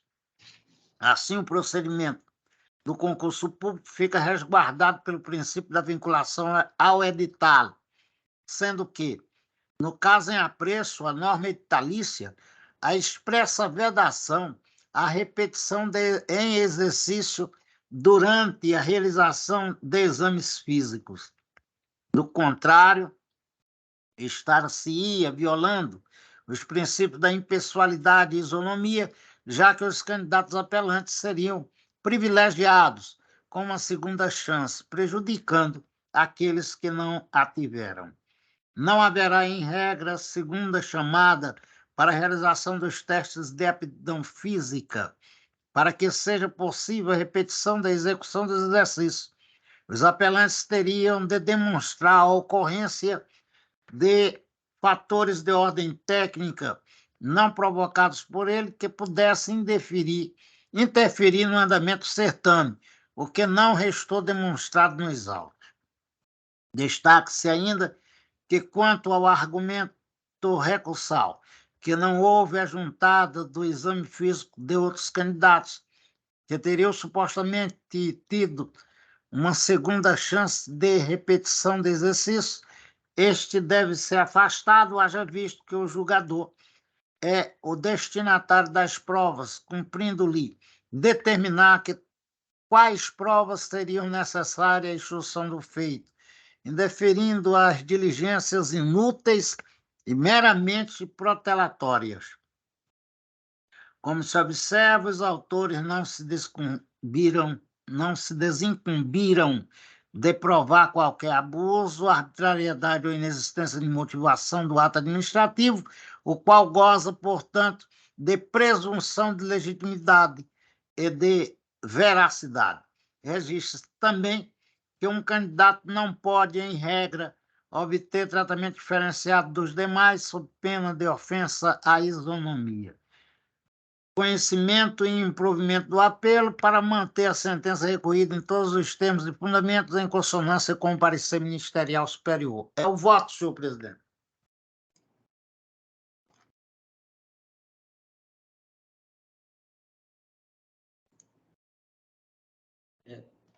Microfone, desembargador. Acompanhe Vossa Excelência. Doutor Lito. Também acompanho, senhor presidente. Proclamo o resultado. Tribunal, unanimidade nos termos do voto do relator, conhece dos recursos e lhe nega provimento, mantendo a sentença e seus fundamentos, em consonância com o parecer ministerial. Doutor Freire. Desembargador, já exauriu aqui a pauta. Então nós adiamos o 2, né? O 4, 5. Né? 2, 4, 5, o 8 e o 12. E retirado de pauta o 13. Muito bem. Desembargador, só uma pergunta. Dia 9 eu estou viajando, a próxima terça eu vou para o Rio Grande do Sul. Desembargador, no dia 11 haverá sessão, porque também o desembargador Zé Wilson, aqui pela mensagem da assessora, disse que no dia 11 também não vai estar em sessão. Não vai. Aí a semana que o desembargador já vai estar viajando, então você já pode publicar. Então, quer dizer, os adiamentos e a outra pauta fica para o dia... 18? 18. Ok. Desembargador Dourado. Oi. Somente queria pedir minhas excusas, porque eu recebi um telefonema ontem, já esse horário, do doutor Paulo Roberto, né, dizendo da sua impossibilidade de participar da sessão. E o Godofredo também entrou em contato comigo, né? E depois foi que eu fui ver essas incongruências, né, dos processos oriundos aqui da primeira vala. Então, peço desculpa aqui ao desembargador Lito, ninguém aceita pedir desculpa, porque não há o que desculpar. Nós sabemos, as coisas são feitas assim, é o nosso sistema de cooperação. São substitutos, são o nosso substituto aqui, que vem para compor quórum. Isso aí acontecer com você, acontece com todo mundo, entendeu? Então, não tem que pedir desculpa, não. Você faz colaborando e está aqui, é responsável, é trabalhador. E a gente deu para descortinar direitinho. Ó. Você pode ver que, afora que eu estou retirando de pauta, e eu confio no taco, na caneta de Vossa Excelência, os outros, adiando, já fica para a próxima sessão. Essa barra de rolagem é isso aqui, tá bom? Tá bom. Então, a gente entende a sua preocupação, mas não há necessidade da gente desculpar. A gente está encerrando a sessão, declarando encerrada a sessão, né? Bem produtiva, agradecendo a presença da doutora Rosângela, que participou aqui com a gente, os colegas James e Lirto, e o Godofredo, e esperamos a próxima. Que Deus nos ilumine e proteja. Saúde aí a todos aí. Obrigado, grande abraço. Muito obrigada e até a próxima.